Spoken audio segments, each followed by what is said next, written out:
শ্ৰীমন্ত শংকৰ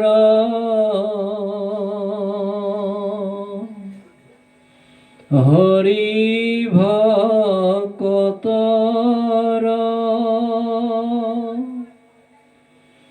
জন যেন কল্প তৰু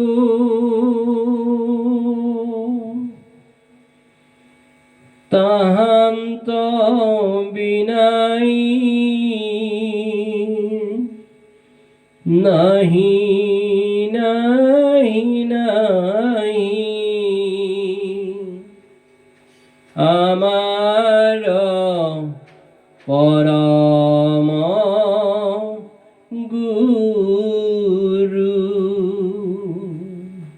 ৰাম আমাৰ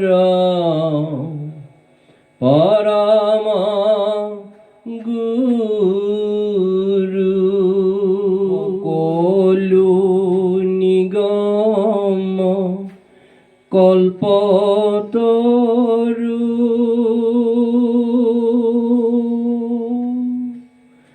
তাৰ ফল মহা ভাগৱত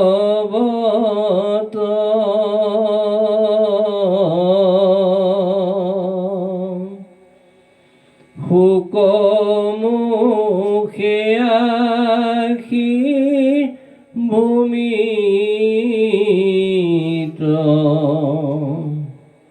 ভৈলা বিদিত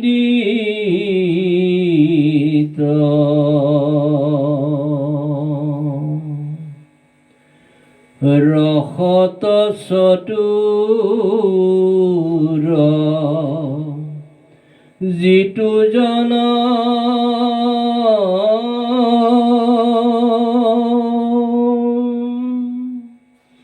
কৃষ্ণৰ চৰণে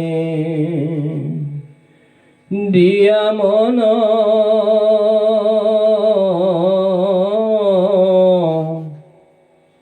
পৰম সন্তোষে পিয়ুক ৰসৰ মিত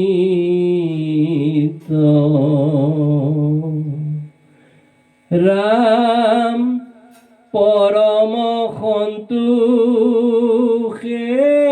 পিয়ুক ৰসয়ৰ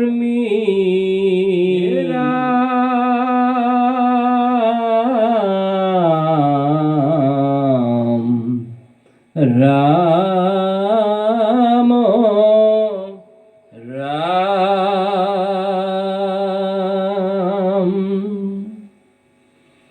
শুনা সভাসদ পদ মহাভাগৱত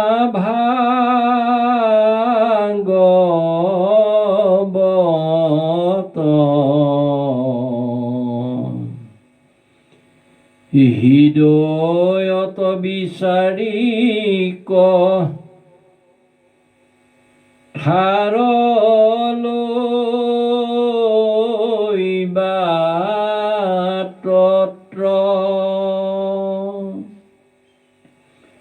ইশাস্থত কহে দেৱ এক নাৰায়ণ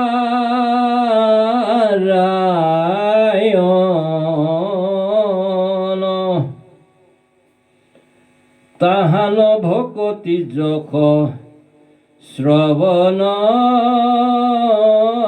কীৰ্তন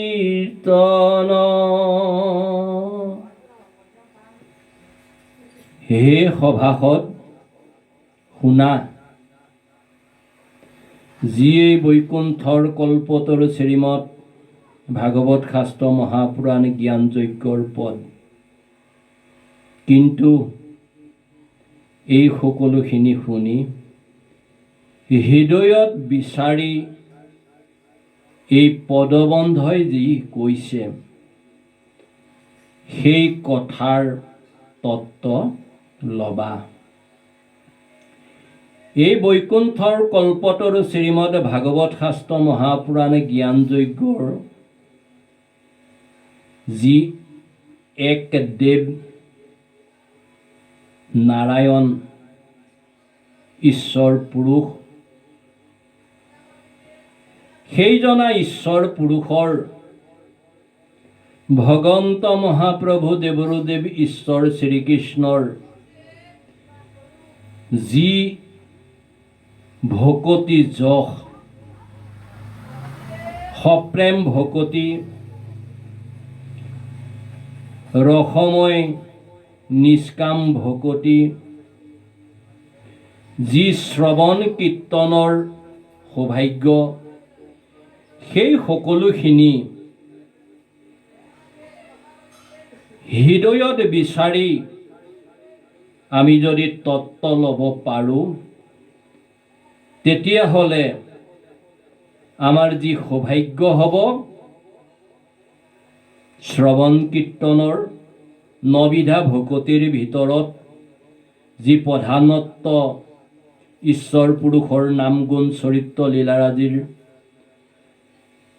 যশৰ যি ভকতি শ্ৰৱণ কীৰ্তন প্ৰাধান্য, তাৰ আমাৰ কৃপা দৃষ্টি হ'ব। কৃষ্ণ কৃষ্ণ। আকৌ এক শৰণ নিশ্চয় চিত্ত কৰি, আতীয় প্ৰয়াসতে যা তনাতাপ তৰি। হে ভগৱন্ত মহাপ্ৰভু দেৱৰুদেৱ ঈশ্বৰ শ্ৰীকৃষ্ণৰ ঈশ্বৰ পুৰুষক আমি যদি ভকতি কৰোঁ,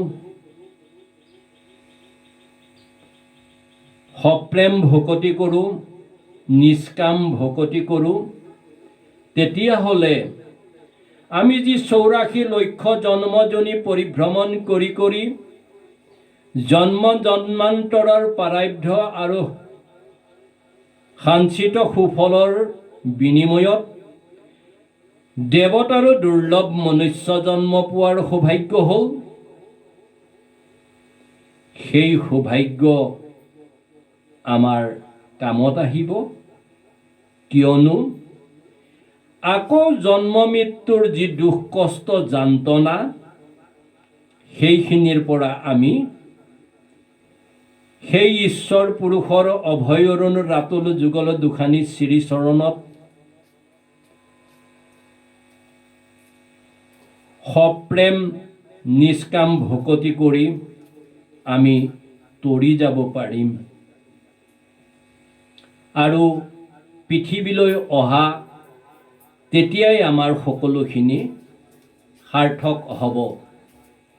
কৃষ্ণ কৃষ্ণ কৃষ্ণ কৃষ্ণ। এ ৰাম কৃষ্ণৰ সেৱাত কিছু নাহিকে ভাগৰ, নাম মাত্ৰ লৈলে তৰি সংসাৰ সাগৰ। ভগৱন্ত মহাপ্ৰভু দেৱৰুদেৱ ঈশ্বৰ শ্ৰীকৃষ্ণৰ যি নাম গুণ চৰিত্ৰ লীলাৰাজিৰ শ্ৰৱণ কীৰ্তন যশ কীৰ্তন, তেওঁৰ যি লীলা, সেই সকলোখিনি আমি শ্ৰৱণ কীৰ্তন কৰিবলৈ এলাহ কৰিব নালাগে।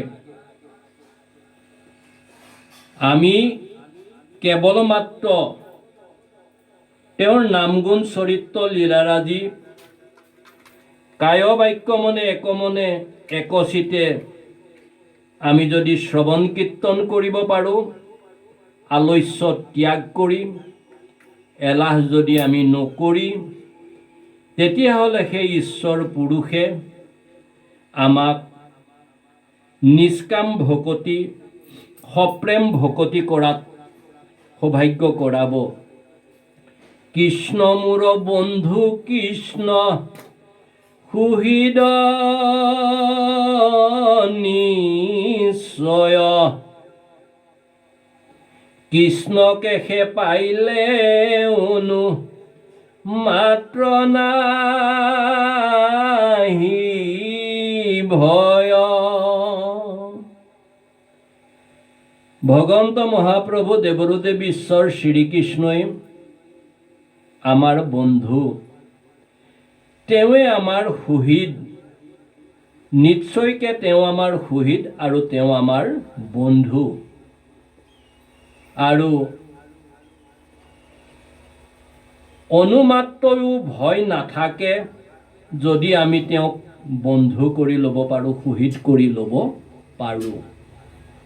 সামান্যতমো ভয় নাথাকে, কিয়নো আমাৰ অন্তিম সময়ত ভগৱন্ত মহাপ্ৰভু দেৱৰুদেৱ ঈশ্বৰ শ্ৰীকৃষ্ণই নকৰক, হয়তো আমি যদি কেতিয়াবা শয্যাশায়ী হৈ থাকিব লগা হয়, আমাৰ স্বামী, আমাৰ পত্নী, আমাৰ পুত্ৰ পৰিবাৰ, আমাৰ বোৱাৰী, আমাৰ ইষ্ট কুটুম্ব কোনেও আমাক নাচাব পাৰে, কিয়নো আমি নমৰাও হ'লোঁ, নিজেও হ'লোঁ, শয্যাশায়ী হৈ ইহ সংসাৰ সুকলমে পাৰ হ'ব নোৱাৰা হ'লোঁ।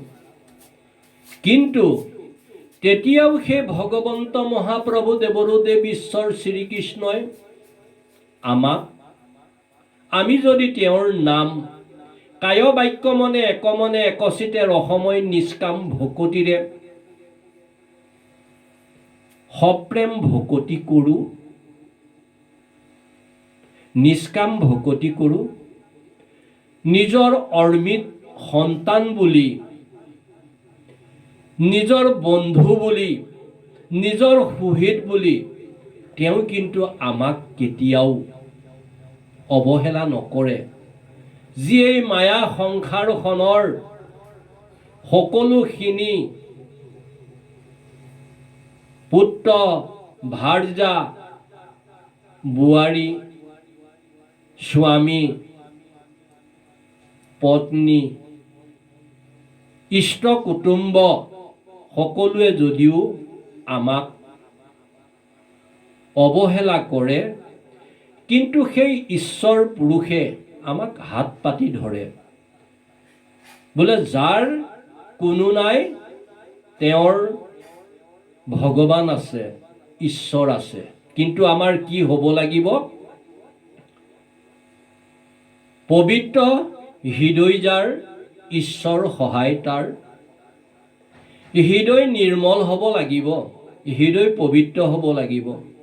আৰু হৃদয় নিৰ্মল আৰু পবিত্ৰ তেতিয়াহে হ'ব যদি আমি ভাল এজন সদগুৰুৰ জৰিয়তে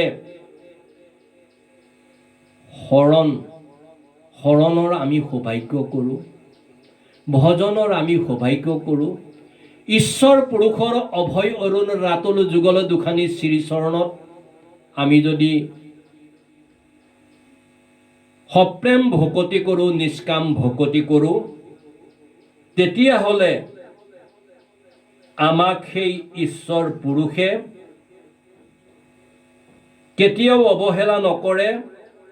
আৰু সেইকাৰণে কৈছে, কৃষ্ণকেহে পাইলে অনুমাত্ৰ নাহি ভয়। অনুমাত্ৰও ভয় নাথাকে, সেইজন ঈশ্বৰ পুৰুষে আমাক সেইখিনি কৃপা দৃষ্টি কৰিব। যেতিয়া আমি সকলোৰে অৱহেলাৰ পাত্ৰ হ'ম, তথাপিও কিন্তু ঈশ্বৰ পুৰুষে আমাক হাত পাতি ধৰিব। কৃষ্ণ কৃষ্ণ কৃষ্ণ। এহি তত্ত্ব জানে যিটো সেহি মহা জ্ঞানী, সেহি মহাগুৰু সেহি জনসাগ্ৰ পানী। এইখিনি তত্ত্ব যোনে জানিব, ভগৱন্ত মহাপ্ৰভু দেৱৰুদেৱ ঈশ্বৰ পুৰুষৰ অভয় অৰুণ ৰাতুল যুগল দুখানী শ্ৰী চৰণত যোনে চিত্ত লগাব, যিজনে বোলে ইশাস্তত কহে দেৱ এক নাৰায়ণ, সেইজনা ভগৱন্ত মহাপ্ৰভু দেৱৰুদেৱ ঈশ্বৰ শ্ৰীকৃষ্ণৰ অভয় অৰুণ ৰাতুল যুগল দুখানী শ্ৰীচৰণত এক শৰণ লৈ কায় বাক্য মনে একমনে একচিতে ৰসময় নিষ্কাম ভকতিৰে সপ্ৰেম ভকতিৰে ঈশ্বৰ পুৰুষৰ যি ভকতি যদি কৰে, তেতিয়াহ'লে অৱশ্যে মুকুতি মিলিব আৰু তাত অনুমাত্ৰও ভয় নাই বুলি কৈছে। আৰু সেইখিনি তত্ত্ব যোনে জানে সেইজনকহে মহাজ্ঞানী বুলি কৈছে। আৰু সেইজনে মহাগুৰু, আৰু সেইজনেই হ'ল চক্ৰপাণি, যি এইখিনি তত্ত্ব জানে। আৰু ভাগৱতৰ পদছন্দই এইখিনি আমাক এইদৰে কৈছে, মানে আমি এনেই বহুত জ্ঞানেৰে আমি যদি শিক্ষাগত অৰ্হতাৰে আমি বহুতখিনি ডিগ্ৰীধাৰী হ'লোঁ, তথাপিও এই আধ্যাত্মিক জগতখনত সেইজনক মহাজ্ঞানী বুলি কোৱা নাই, আৰু সেইজনক মহাগুৰু বুলিও কোৱা নাই, আৰু সেইজনক চক্ৰপাণি বুলিও কোৱা হোৱা নাই। সমস্ত ভূততে উৰণ বুৰণ গজন ভ্ৰমণ চাৰিমুঠি জীৱতে যি বিষ্ণুময় দেখে, যিজনে বিষ্ণুময় দেখে, কৃষ্ণময় দেখে, সমস্ত ভূতকে, কোনো জীৱকে হিংসা নকৰে, সেইজনেই এই সমস্ত জগতত এই সকলোখিনিৰ যি মহাজ্ঞানী, মহাগুৰু, আৰু সেইজনে হ'ল চক্ৰপাণি কৃষ্ণ। কৃষ্ণ কৃষ্ণ। হেন জানি ভকতিত্ব কৰিও বিশ্বাস, অথিৰ জীৱন ধন জনগৃহ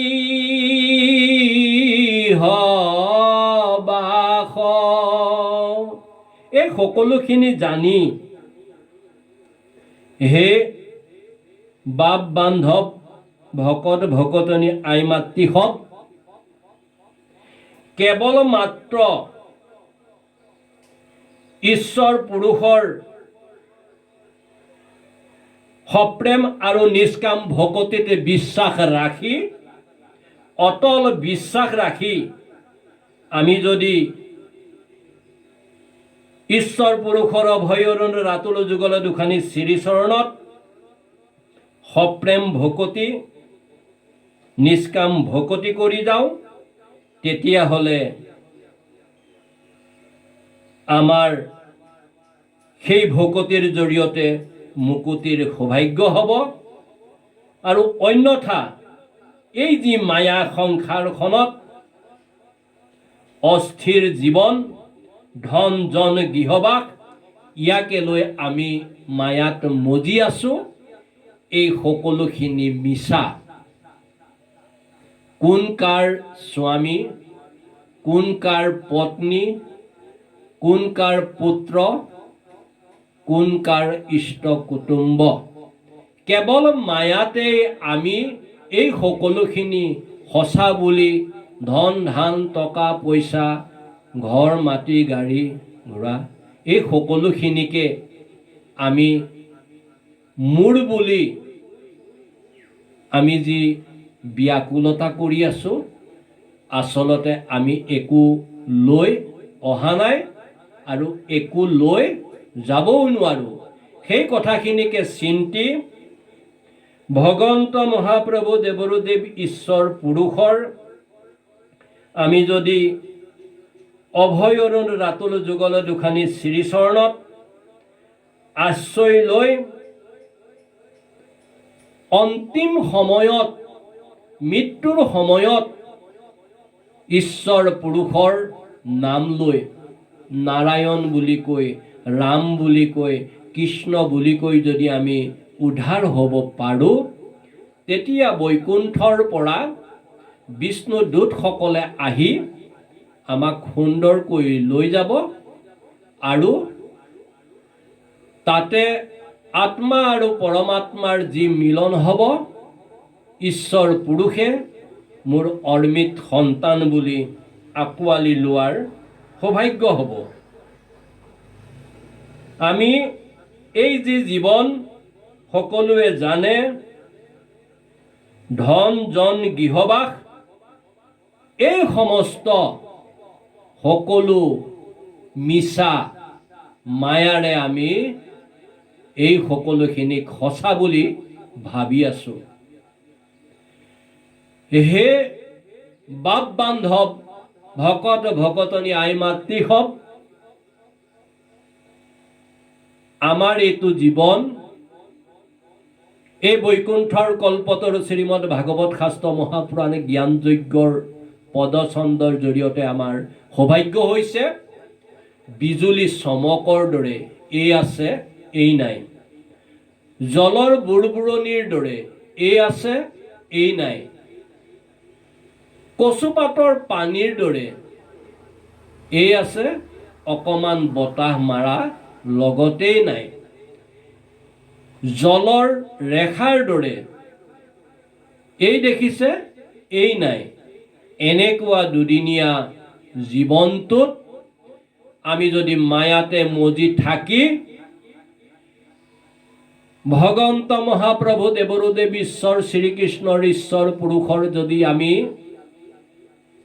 নাম গুণ চৰিত্ৰ লীলাৰাজিৰ যশ কীৰ্তন শ্ৰৱণ কীৰ্তন কৰি তৰি যাব নোৱাৰোঁ, তেতিয়াহ'লে আমাৰ দৰে দুৰ্ভগীয়া আৰু যে কোনো নাই তাত কোনো সন্দেহ নাথাকিব।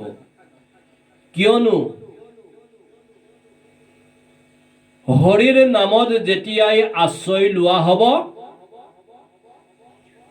তেতিয়াই এই হৰিৰ নামে নৌকা হৈ আমাক ভৱসাগৰ আৰু বৈতৰণী পাৰ কৰিব। গুৰুৱে কান্ধাৰী হৈ সেইখিনি আমাক সহায় কৰিব। সেইকাৰণেই সদগুৰুৰ প্ৰয়োজনীয়তা আছে। এজন সদগুৰুৰ জৰিয়তে শৰণ ভজন লোৱাৰ দৰকাৰ আছে। আৰু এই হৰিৰ নামে সাকু হৈ বৈকুণ্ঠ পোৱাব। বৈকুণ্ঠ পোৱাৰ লগে লগে য'ত আত্মা আৰু পৰমাত্মাৰ মিলনৰ সৌভাগ্য হ'ব, সেই ভাগো এভাগ মণিকাঞ্চন মিলনৰ দৰেই হ'ব। য'ত অৰ্মিত সন্তান বুলি ঈশ্বৰ পুৰুষে বৈকুণ্ঠত আমাক আঁকোৱালি ল'ব, সেইখিনিকে চিন্তি আমি কেৱল মাত্ৰ সত্যত থাকি শুদ্ধভাৱে কায় বাক্য মনে একমনে একচিতে ৰসময় নিষ্কাম ভকতি আৰু সপ্ৰেম ভকতি যদি ঈশ্বৰ পুৰুষৰ অভয়ৰণ ৰাতুল যুগল দুখানী শ্ৰীচৰণত কৰিব পাৰোঁ, তেতিয়াহ'লে আমি এই পৃথিৱীলৈ অহাও সাৰ্থক হ'ব আৰু আমি উদ্ধাৰ হৈ যোৱাও সৌভাগ্য হ'ব। অন্যথা আমি আত্মঘাতী হৈ মৰাৰ লেখীয়া হ'ব, মানে আমি অধোগতিহে হ'ব, ঊৰ্ধ্বগতি আমাৰ নহ'ব। সেইখিনিকে চিন্তি যিখিনি সময় আমাৰ হাতত আছে, ঈশ্বৰ পুৰুষৰ নাম গুণ চৰিত্ৰ লীলাৰাজি আমি যদি যশ কীৰ্তন শ্ৰৱণ কীৰ্তন কৰাৰ সৌভাগ্য হয়, তেতিয়াহ'লে আমি এই মায়াময় সংসাৰখনৰ পৰা উদ্ধাৰ হৈ যোৱাৰ সৌভাগ্য হ'ব। তেতিয়া আমাৰ ভগৱন্ত মহাপ্ৰভু দেৱৰো দেৱ ঈশ্বৰ শ্ৰীকৃষ্ণই বন্ধু হ'ব আৰু তেওঁৱে কৃষ্ণই সুহৃদ হ'ব।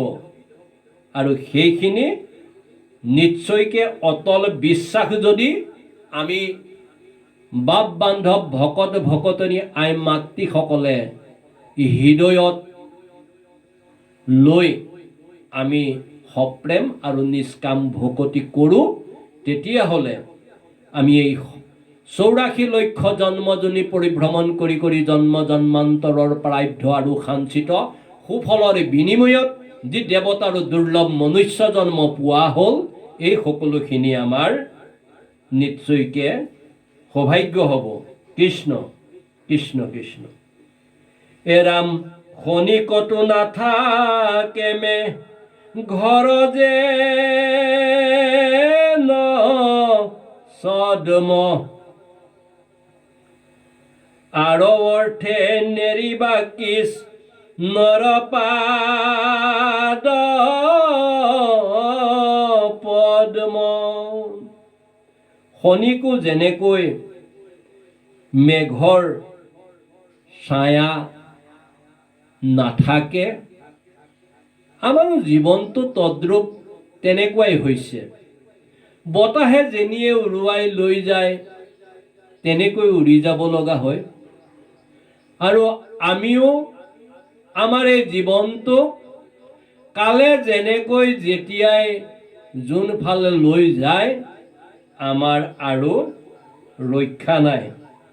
আৰু সেইখিনিকে চিন্তি বোলে আৰু অৰ্থে নেৰিবা কৃষ্ণৰ পাদ পদ্ম, এইখিনিকে চিন্তি ভগৱন্ত মহাপ্ৰভু দেৱৰো দেৱ ঈশ্বৰ শ্ৰীকৃষ্ণৰ অভয়ৰ ৰাতুল যুগল দুখানি পাদ পদ্ম যাতে আমি নেৰি সেই চৰণত ভকতি কৰি যাতে আমি মুকুতি পাব পাৰোঁ, তাৰ কাৰণে আমি যৎপৰোনাস্তিক চেষ্টা কৰিবই লাগিব। আৰু সেইখিনিয়েই আচল বুদ্ধিয়কৰ কাম। অন্যথা সেইজনে আচল বুদ্ধিয়ক যে চলে বলে কৌশলে ভগৱন্ত ঈশ্বৰ পুৰুষৰ নাম গুণ চৰিত্ৰ যশ ৰাজি যি লীলা শ্ৰৱণ কীৰ্তন কৰাৰ সৌভাগ্য কৰে। কাৰোবাক কোনোবাই ঠগি ধন টকা পইচা চল চাতুৰিৰে আনি দুৰ্নীতি অন্যায় অত্যাচাৰ ব্যভিচাৰ কৰি যদি কোনোবাই ভাবে মই বৰ বুদ্ধিয়ক, তেতিয়াহ'লে আমি সেইখিনি মূৰ্খামি কৰা লেখীয়াহে হ'ব। সেইজন আচল চতুৰ নহয়, সেইজন আচল বুদ্ধিয়ক নহয়। কেৱল মাত্ৰ ঈশ্বৰৰ নাম গুণ চৰিত্ৰ লীলাৰাজিৰ শ্ৰৱণ কীৰ্তন যশ কীৰ্তন কৰি এই মায়াময় সংসাৰখনৰ পৰা তৰি যাব বিচৰাজনেহে বৈকুণ্ঠৰ কল্পতৰ শ্ৰীমদ ভাগৱত শাস্ত্ৰ মহাপুৰাণে জ্ঞান যজ্ঞই পদ ছন্দই সেইজনকহে বুদ্ধিয়ক বুলি কৈছে। আৰু আমিও সেইখিনিকে চিন্তি ঈশ্বৰ পুৰুষৰ এই সমস্ত সৌভাগ্য কৰি আমি যাতে সেইখিনি কৃপা দৃষ্টি পাব পাৰোঁ। আৰু আমি নিজে জানিছোঁ উৰণ বুৰণে গদন ভ্ৰমণ চাৰিমুঠি জীৱৰ ভিতৰত আমি মানৱ হিচাপে শ্ৰেষ্ঠ জীৱ, আৰু এইটো কাৰণেহে শ্ৰেষ্ঠ যে আমিয়ে যি ব্ৰহ্ম বাক্য শ্ৰৱণ কীৰ্তনৰ সৌভাগ্য কৰিব পাৰোঁ। ভগৱন্ত মহাপ্ৰভু দেৱৰুদেৱ ঈশ্বৰ পুৰুষৰ নাম গুণ চৰিত্ৰ লীলাৰাজিৰ শ্ৰৱণ কীৰ্তন কৰিব পাৰোঁ। সেইকাৰণেই মনুষ্য জীৱশ্ৰেষ্ঠ। কিন্তু যদি আমি সেইখিনি নকৰোঁ, তেতিয়াহ'লে আমি জীৱশ্ৰেষ্ঠ বুলি কোৱাটো আমাৰ কাৰণে ঈশ্বৰ পুৰুষৰ চৰণত অপৰাধ হ'ব। কিয়নো আমি সৌভাগ্যৱান কেইবাটাও দিশতো। আমি বিশেষকৈ কলিযুগত জন্ম পোৱাৰ সৌভাগ্য হ'ল আমাৰ 1 নম্বৰ সৌভাগ্য। দ্বিতীয় সৌভাগ্য হ'ল আমি 84 লক্ষ জন্মজনী পৰিভ্ৰমণ কৰি কৰি জন্ম জন্মান্তৰৰ প্ৰাৰব্ধ আৰু সাঞ্চিত সুফলৰ বিনিময়ত দেৱতাৰো দুৰ্লভ মনুষ্য জন্ম পোৱা সৌভাগ্য হ'ল। সেইভাগ আমাৰ দ্বিতীয় সৌভাগ্য। কিয়নো আমি ঈশ্বৰৰ অভয়ৰুণ ৰাতুল যুগল দুখানীৰ পাদ পদ্মত আমি তেওঁৰে নাম গুণ চৰিত্ৰ লীলাৰাজিৰ শ্ৰৱণ কীৰ্তন যশ কীৰ্তন কৰি তৰি যাব পাৰোঁ। জন্ম মৃত্যুৰ যি দুখ কষ্ট যান্ত্ৰণা, সেইখিনি আমি ৰেহাই কৰিব পাৰোঁ। সেইকাৰণে দুৰ্লভ মনুষ্য জন্ম আমাৰ দ্বিতীয় সৌভাগ্য। তৃতীয় সৌভাগ্য হ'ল কলিযুগত কেৱল মাত্ৰ ভগৱন্ত মহাপ্ৰভু দেৱৰুদেৱ ঈশ্বৰৰ নাম, ঈশ্বৰ পুৰুষৰ নাম গুণ চৰিত্ৰ লীলাৰাজিৰ শ্ৰৱণ কীৰ্তন যশ কীৰ্তন কৰিয়ে আমি তৰি যাব পাৰোঁ। ঈশ্বৰ পুৰুষে কোৱা নাই তুমি মোক বহুত কিবা দিয়া,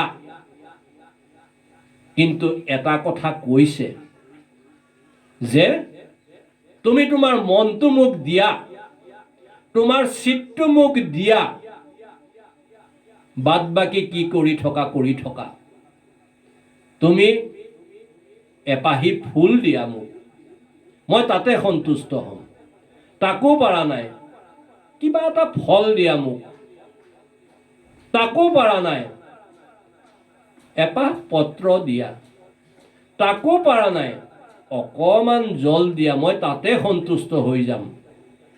আৰু সেইজন ঈশ্বৰ পুৰুষক আমি যদি অৱহেলা কৰি, আমি যদি তেওঁৰে নাম গুণ চৰিত্ৰ লীলাৰাজিৰ শ্ৰৱণ কীৰ্তন যশ কীৰ্তন নকৰি এই দুৰ্লভ মনুষ্য জন্মটো যদি আমি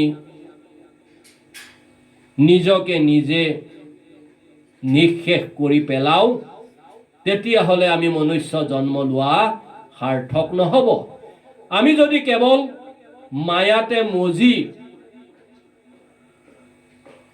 ঈশ্বৰৰ নাম গুণ চৰিত্ৰ লীলাৰাজিৰ শ্ৰৱণ কীৰ্তন যশ কীৰ্তনৰ যি সৌভাগ্য হাততে পাই বাটতে আমি যদি হেৰুৱাওঁ, তাতকৈ আমি আৰু দুৰ্ভগীয়া আমাতকৈ আৰু কোনো নাই।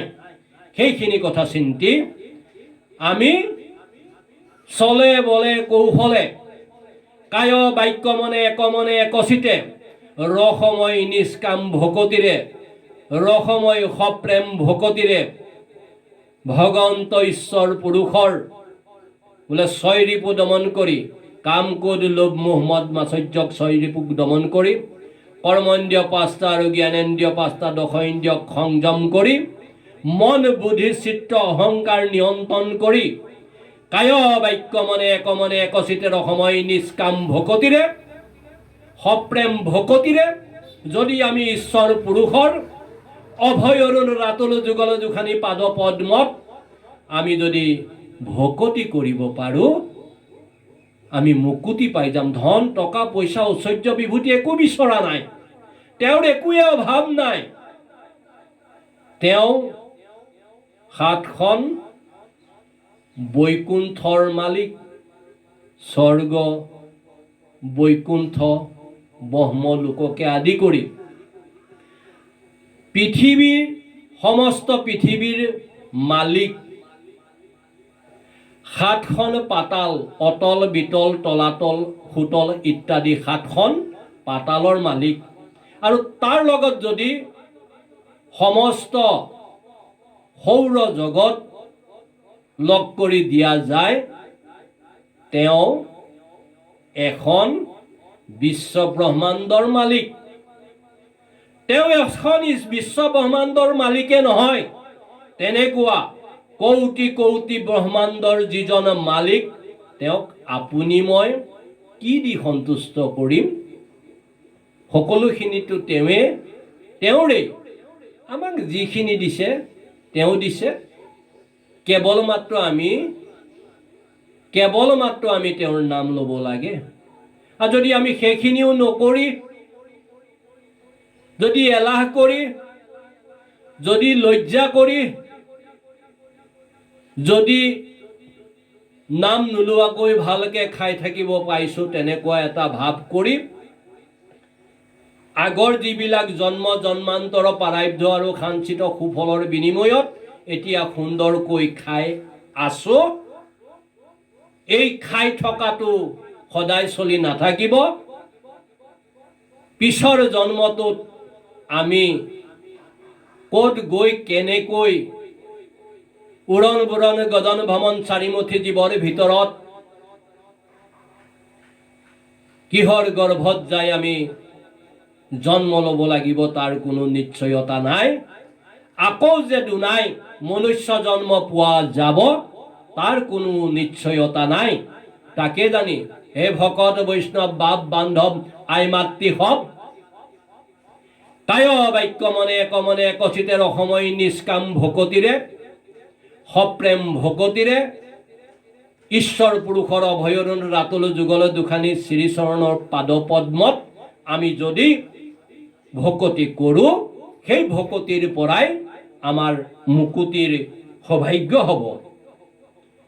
সেই সৌভাগ্য আমি নিজে উদয় কৰিব পাৰোঁ আৰু আমি তেতিয়া আমাৰ বন্ধু হ'ম। আমি নিজে নিজৰ বন্ধু, আৰু যদি তাকে নকৰোঁ আমি নিজে নিজৰ শত্ৰু। কিয়নো সময় থাকোঁতেই সেইখিনি চিন্তি ঈশ্বৰ পুৰুষৰ নাম গুণ যশ ৰাজি শ্ৰৱণ কীৰ্তন কৰি আমি কৃতাৰ্থ হ'ব লাগিব। তেতিয়াহে উৰণ বুৰণ গজন ভ্ৰমণ চাৰিমুঠি জীৱৰ ভিতৰত আমি মনুষ্য বুলি শ্ৰেষ্ঠ বুলি কোৱাৰ সৌভাগ্য হ'ব। অন্যথা আমি মনুষ্য বুলি জীৱ শ্ৰেষ্ঠ বুলি জহাই ফুৰাৰ বাদে আৰু একোৱে নহ'ব। কৃষ্ণ কৃষ্ণ কৃষ্ণ। কাল অজগৰে গিলে তিলেকে মৰণ, কৃষ্ণৰ চৰণে লৈও সত্তৰে শৰণ।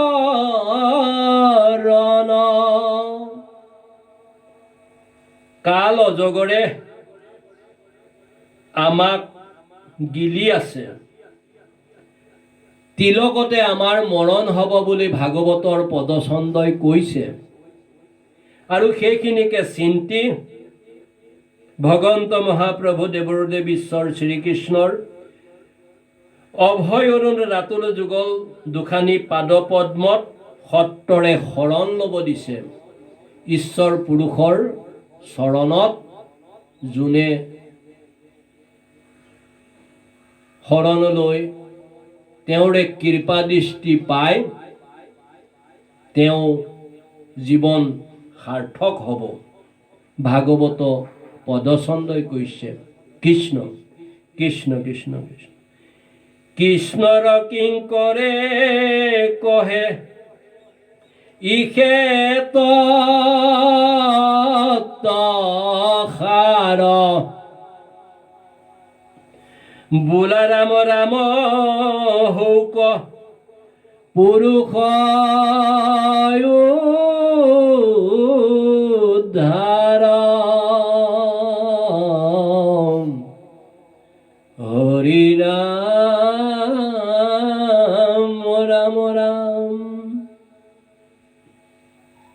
শ্ৰী শ্ৰী শংকৰদেৱ গুৰুজনাই শ্ৰী শ্ৰী মাধৱদেৱ গুৰুজনাই সদায় নিজে ঈশ্বৰ পুৰুষৰ দাসৰো দাস কিংকৰৰো কিংকৰ বুলিহে সদায় নিজকে কৈ আছে। আমিও তেনেকৈয়ে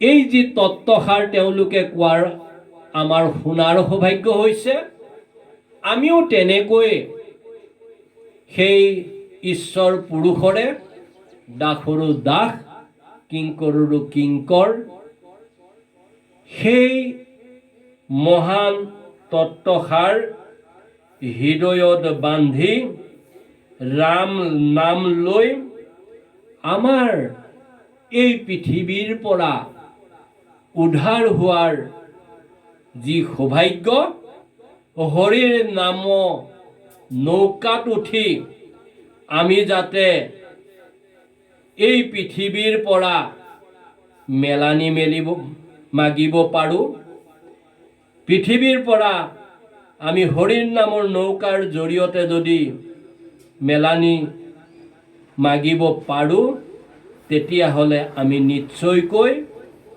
ঈশ্বৰ পুৰুষৰ কৃপা দৃষ্টি পোৱাৰ সৌভাগ্য হ'ব। আৰু সেইখিনি সৌভাগ্য কৰিবৰ কাৰণে আমি যৎ পৰনাস্তিক চেষ্টা কৰিব লাগিব দুলুৰি। নিগদতি সুত শুনিও শৌনক ভীষ্মৰ মুখ্য হব দেখি নিজৰ ৰূপ প্ৰত্যেকে আচন্ত আগত বসীমা ধব।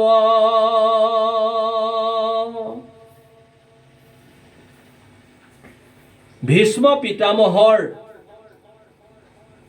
যি ইচ্ছামৃত্যু আছিল, সেই মুখ্য উৎসৱত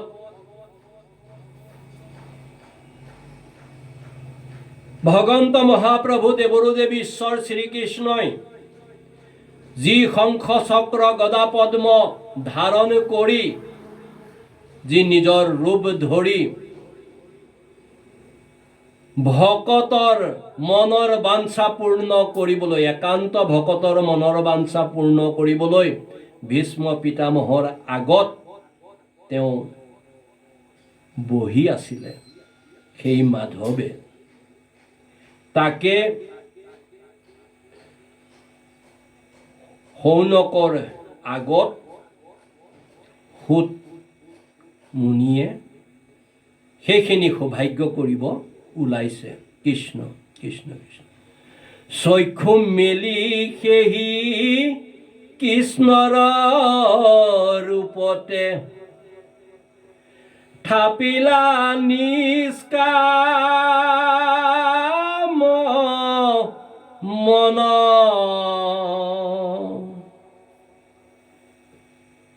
মহা ফল প্ৰেম ৰতিক পাৰ্থন্তে কৰন্ত গুণ বৰ্ণন।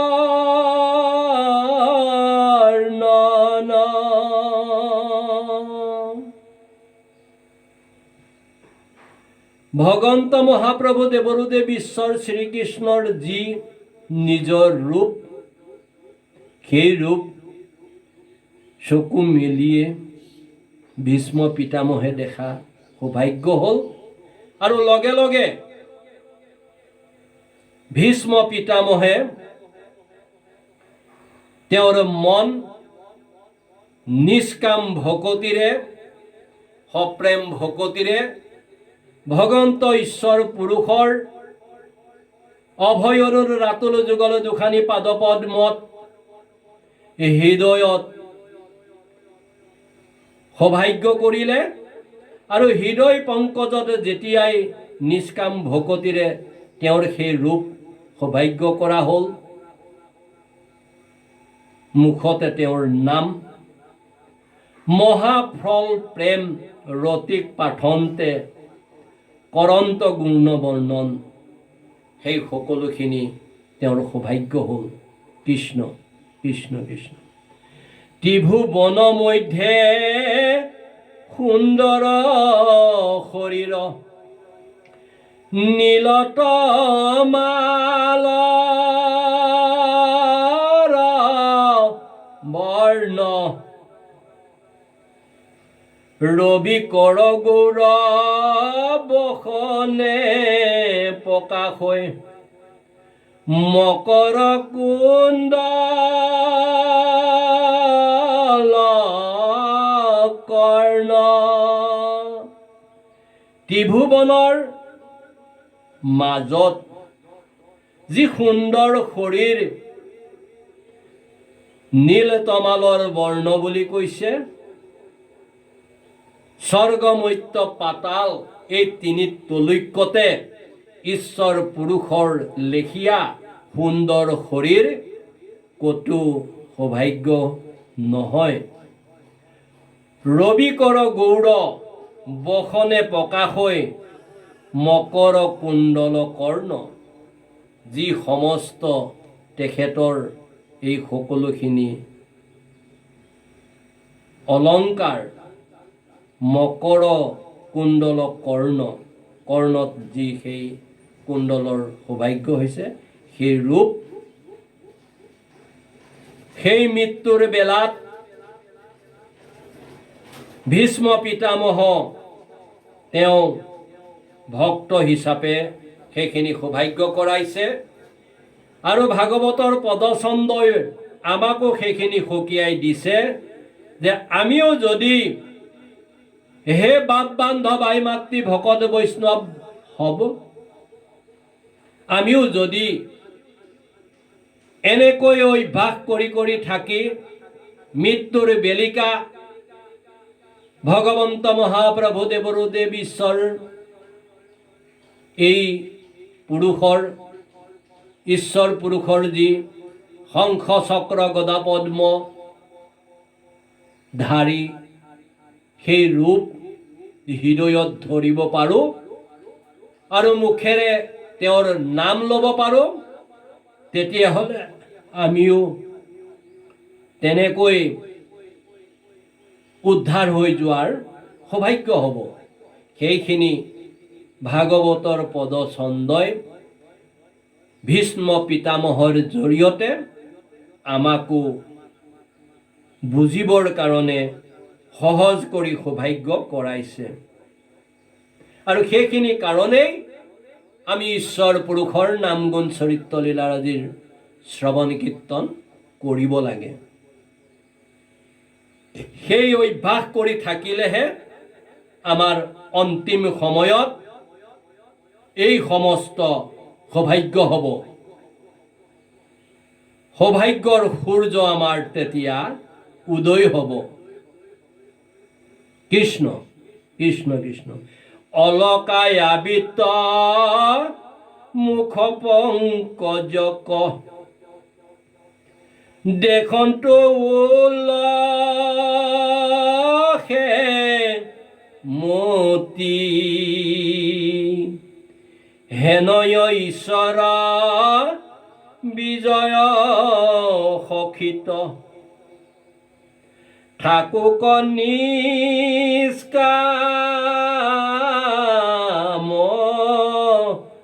ৰতি। সকাম হ'ব নালাগে, নিষ্কাম হ'ব লাগে। ঈশ্বৰ পুৰুষৰ অভয়ৰণ ৰাতুল যুগল দুখানি পাদ পদ্মত আমাৰ সকাম ভকতি হ'ব নালাগে, নিষ্কাম ভকতি হ'ব লাগে। আৰু তেনেকৈ আমাৰ যদি সপ্ৰেম ভকতি হয়, তেতিয়া আমাক সেই ঈশ্বৰ পুৰুষে ভীষ্ম পিতামহৰ দৰে আমাকো কৃপা দৃষ্টি কৰিব। আৰু মৃত্যুৰ যি দুখ যন্ত্ৰণা সেই সমস্ত আমাৰো দূৰ হৈ যাব। যেনেকৈ ভীষ্ম পিতামহে শৰশয্যাতে থাকিও সেই সমস্ত দুখ কষ্ট পাহৰি ঈশ্বৰ পুৰুষৰ তেওঁতে মনটো অৰ্পি দি চিত্ত তেওঁতে লগাই তেওঁৰে অভয় অৰুণ ৰাতুল যুগল দুখানি পাদ পদ্মত এই সকলোখিনি কৃপা দৃষ্টি কৰি উদ্ধাৰ হৈ গৈছে। কৃষ্ণ কৃষ্ণ কৃষ্ণ। সখীৰ বচনে উভয় সেনাৰ মধ্যত ৰথ থাপিয়া এহি কৰ্ণ দূৰ্ণ দেখন্তে চক্ষুৱে আনিলা আয়ু হৰিয়া। ভীষ্ম পিতামহে ক'বলৈ বিচাৰিছে এইজনেই দৈৱকী নন্দন দেৱ,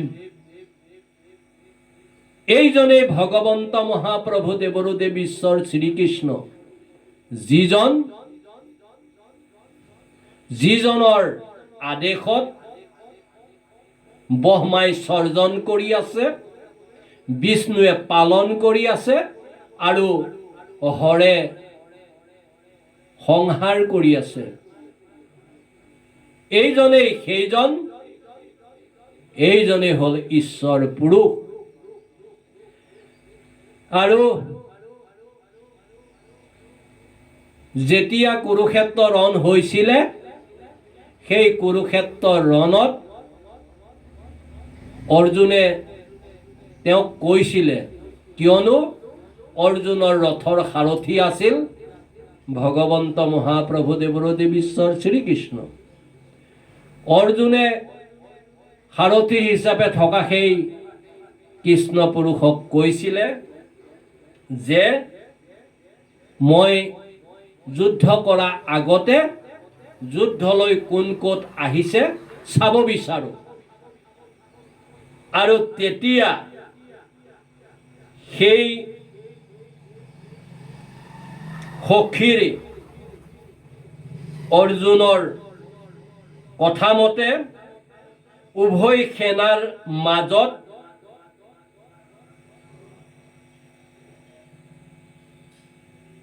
অৰ্জুনৰ ৰথৰ সাৰথি ৰূপী শ্ৰীকৃষ্ণই ৰথ নি ৰাখিছিলে আৰু লগে লগে সখী অৰ্জুনক দেখাইছিলে এইজন কৰ্ণ, এইজন দূৰ্ণ। এনেকৈ চকুৱে হাতেৰে দেখাই দিয়াৰ লগে লগে এই সকলোখিনিৰ আয়ুস হৰি আনিছিলে। কেৱল মাত্ৰ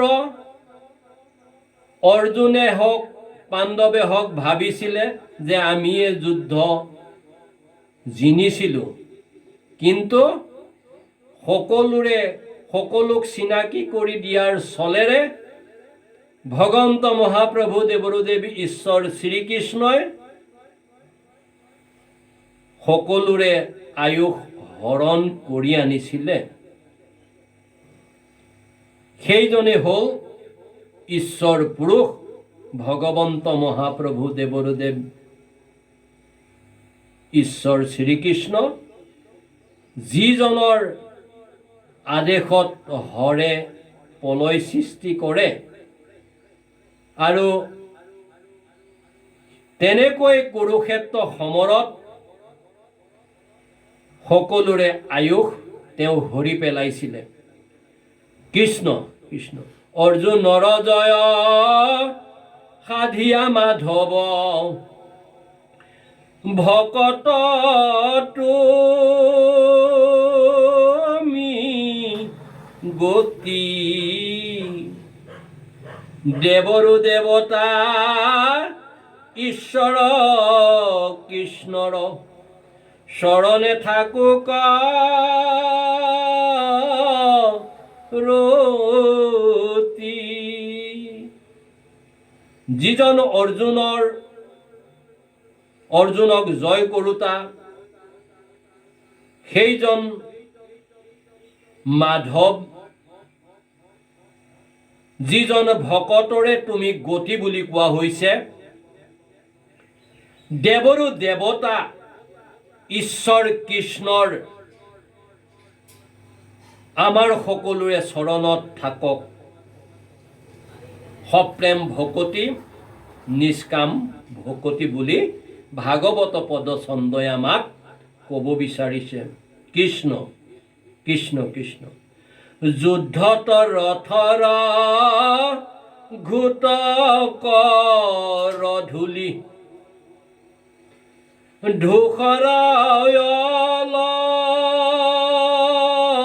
অলকা পান্তি, ঘৰ্ম বিন্দু লাগি লৰন্তে চৰন্তে, মুখ পদ্ম কৰে কান্তি। যুদ্ধত ৰথৰ ঘোটকৰ যি ধূলি, সেই ধূলা উৰি আহি ঘামৰ বিন্দুবোৰত লাগি যেতিয়া লৰচৰ কৰিছিলে, ভগৱন্ত মহাপ্ৰভু দেৱৰোদেৱ ঈশ্বৰ শ্ৰীকৃষ্ণৰ মুখ পদ্মত কিমান সুন্দৰ দেখিবলৈ ধুনীয়া হৈ পৰিছিলে, যিখিনি ভক্তৰ বাদে বেলেগৰ সৌভাগ্য কমেই হয়। কিয়নো ভক্তসকলে ঈশ্বৰ পুৰুষক সদায় সুন্দৰভাৱে হৃদয়ত তেওঁৰে অভয়ৰণ ৰাতুল যুগল দুখানি শ্ৰীচৰণ পাদ পদ্ম ধৰিবলৈ ইচ্ছা কৰে। কৃষ্ণ কৃষ্ণ কৃষ্ণ। ঘোৰত তীক্ষ্ণ শৰে ফুটিয়া কবচ, কৰয়াতি জাতি কাৰ,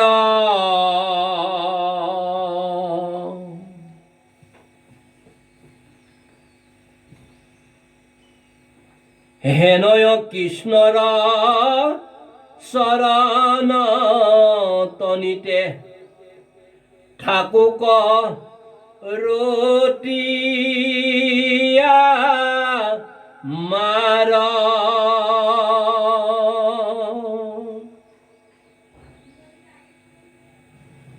ঘোৰ তীক্ষ্ণ খৰে যেতিয়া কবচ ফুটাই আহিছিলে, তেতিয়াই সকলোখিনি জাতিষ্কাৰ হৈ উঠিছিলে। আৰু সেইজন ভগৱন্ত মহাপ্ৰভু দেৱৰোদেৱ ঈশ্বৰ শ্ৰীকৃষ্ণৰ অভয় অৰুণ ৰাতুল যুগল দুখানি পাদ পদ্মত সদায় আমাৰ ৰতি থাকক বুলি ভাগৱতৰ পদছন্দই ক'ব বিচাৰিছে। হে ৰাম ভকতৰ বন্ধু কৰুণাৰ সিন্ধু,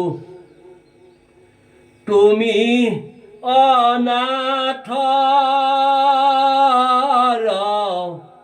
নাথ,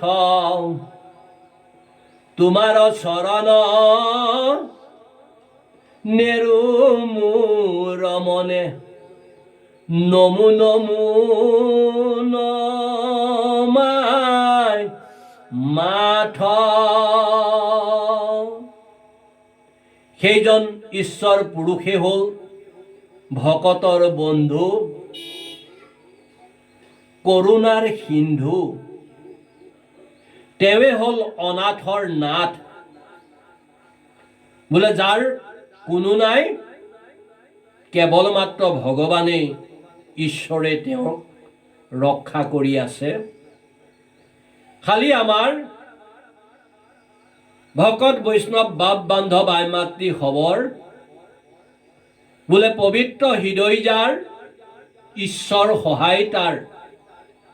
হৃদয় নিৰ্মল কৰিব লাগিব, নিৰ্মল হৃদয়তহে ঈশ্বৰ পুৰুষে বসতি কৰে। আৰু সেই নিৰ্মল হ'বলৈ, হৃদয় পবিত্ৰ হ'বলৈ হৃদয় আমি কেৱল মাত্ৰ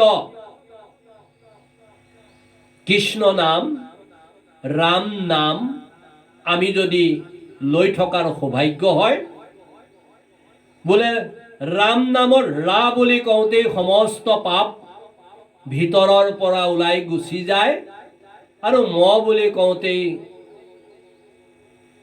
বাহিৰৰ পৰা আৰু পাপ সোমাবলৈ ৰাস্তা নাথাকে, বন্ধ হৈ যায়। এনেকুৱাই হ'ল ঈশ্বৰৰ নাম।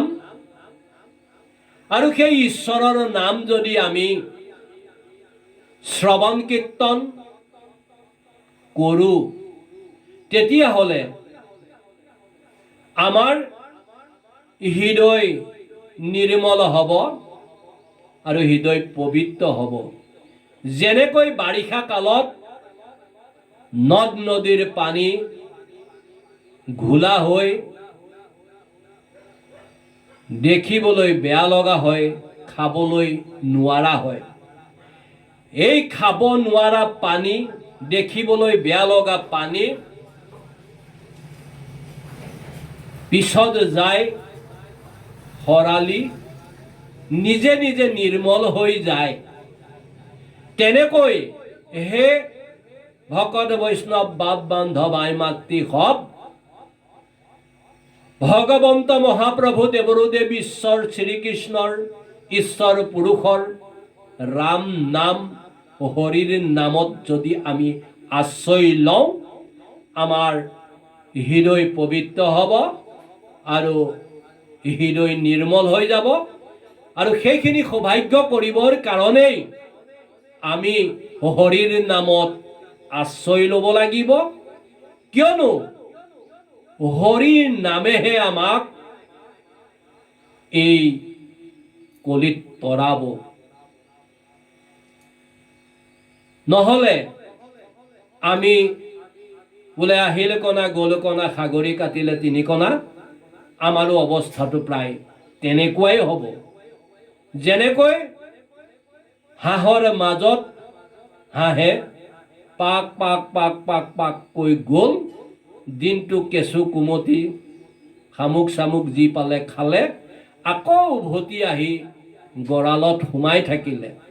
আমাৰো অৱস্থাটো তদ্ৰূপ তেনেকুৱাই হ'ব, যদিহে আমি হৰিৰ নামত আশ্ৰয় নলওঁ। কৃষ্ণ কৃষ্ণ কৃষ্ণ কৃষ্ণ কৃষ্ণ কৃষ্ণ। হে ৰাম বন্ধু বদ দুখে পৰিলা ৰথত, হাতৰ এৰিলা চাপ, মহাজ্ঞান দানে হৰিলা কুমতি, অৰ্জুনৰ কৃষ্ণ বাপ। যেতিয়া কুৰুক্ষেত্ৰ ৰণত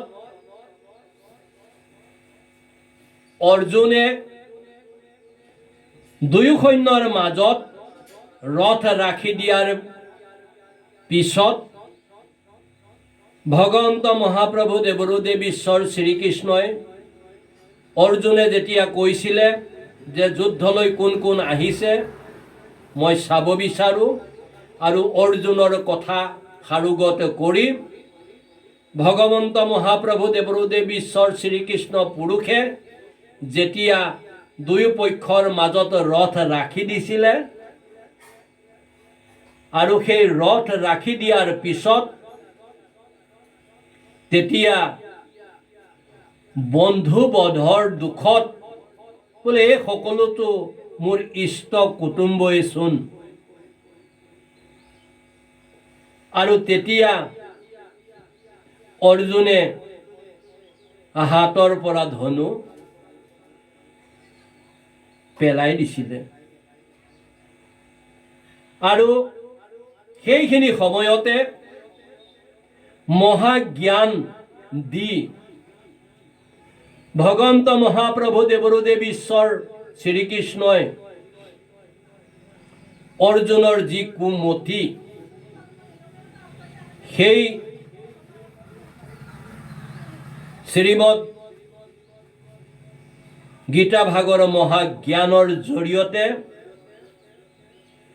এই সমস্ত যি কুমতি আছিলে অৰ্জুনৰ এই সকলোখিনি দূৰ কৰি অৰ্জুনক যুদ্ধ কৰোৱাৰ কাৰণে প্ৰস্তুত কৰিছিলে আৰু কৈছিলে এই সকলোখিনি ময়ে কৰি আছো তুমি মোৰ অভয়ৰ ৰাতুল সমস্ত তুমি ধৰ্ম পৰিত্যাগ কৰা সমস্ত ধৰ্ম পৰিত্যাগ কৰি তুমি মোৰ এই অভয়ৰ ৰাতুল যুগল দুখানি পাদপদ্মত এক শৰণ লোৱা আৰু এই সকলো যদি তুমি পাপ বুলি ভাবিছা তাৰো ময়ে সকলোখিনি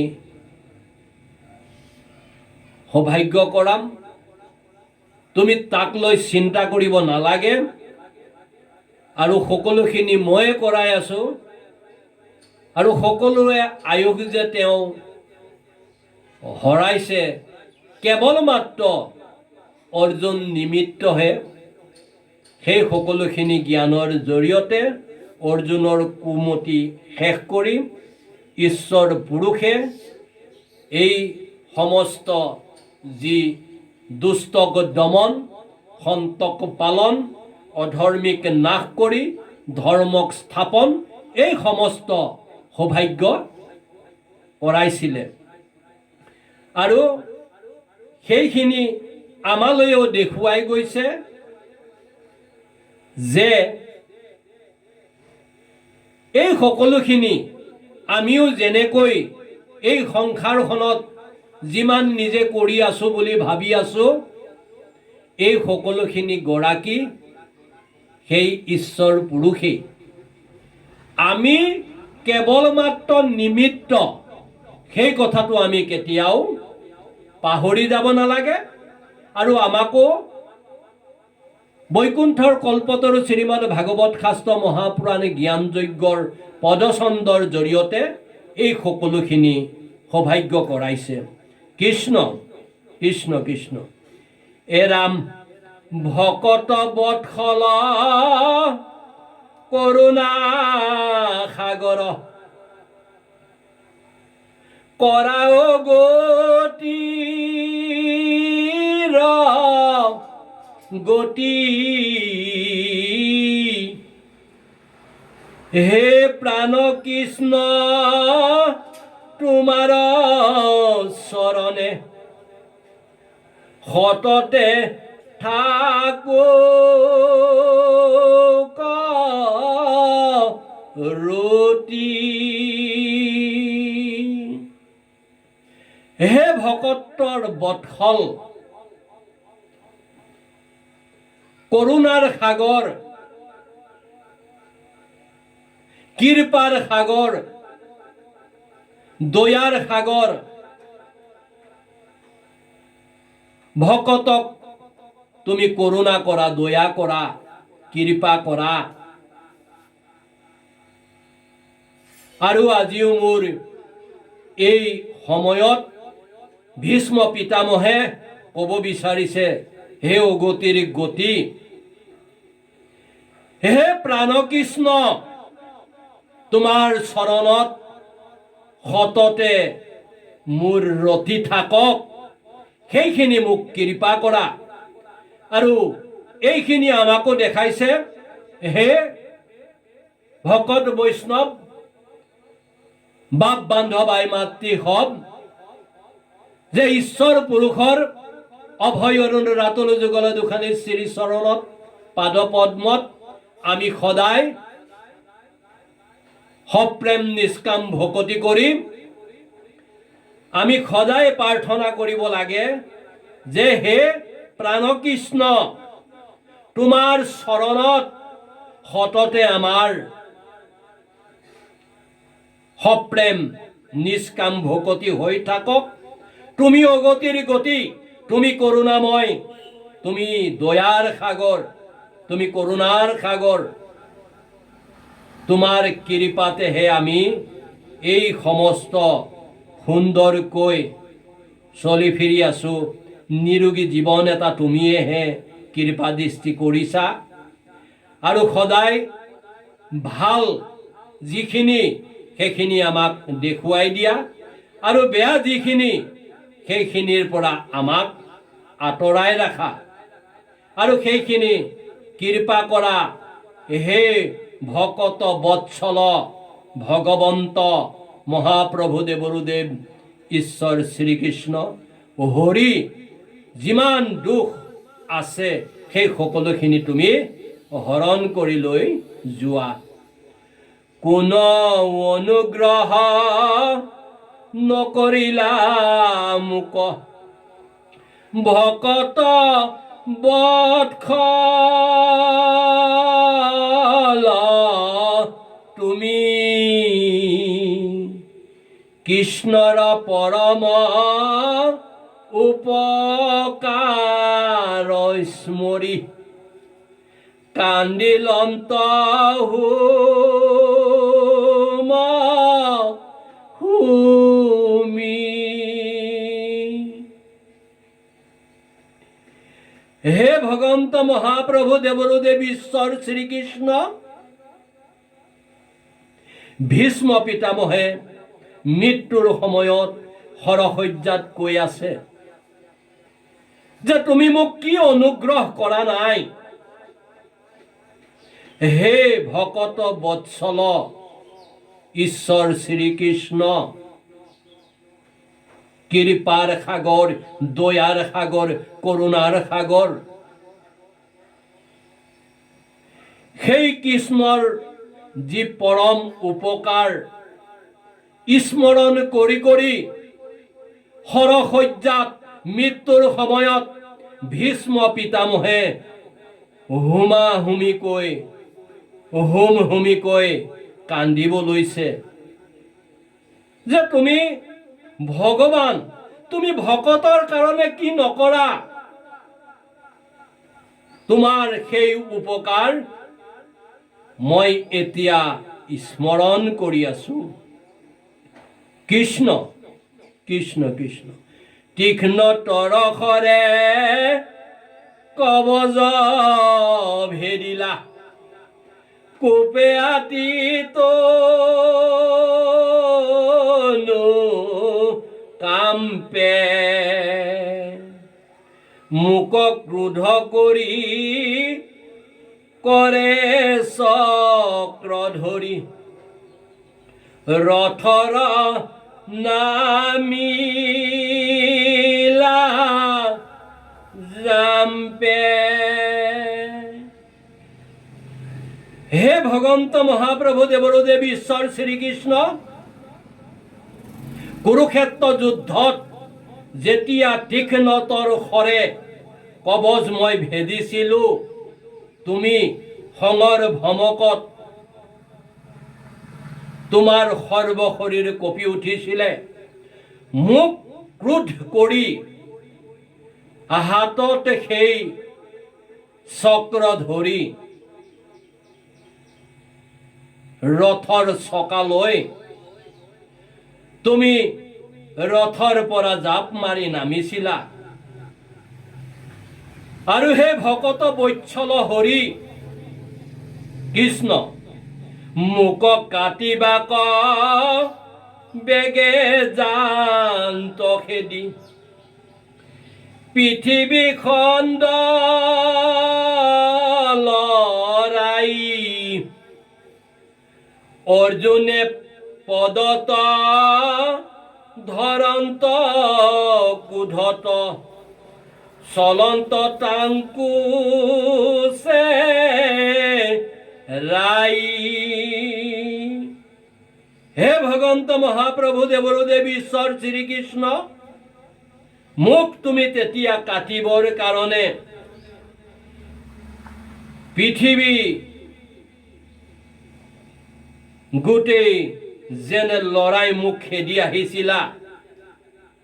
অৰ্জুনে যেতিয়া তোমাৰ চৰণত ধৰিছিলে তুমি সেই ক্ৰোধত অৰ্জুনকো চুচৰাই লৈ আহিছিলা। গাঁৱৰ পাচোৰা পৰিল ৰথত নেদন্ত তাহাতো মতি সখীৰ কথাৰে পালতি লাপাছে তিনিও লোক ৰপতি।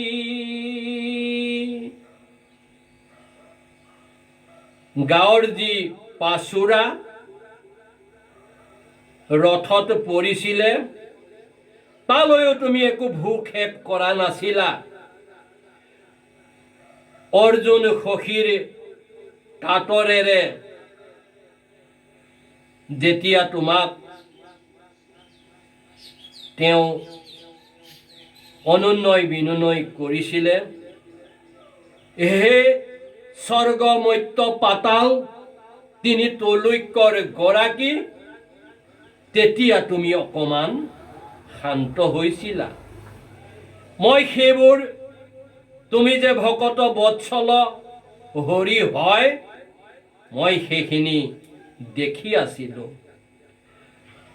কিয়নো অস্ত নধৰিব বুলিয়াই আপুনি ধৰাইব বুলিলো আমি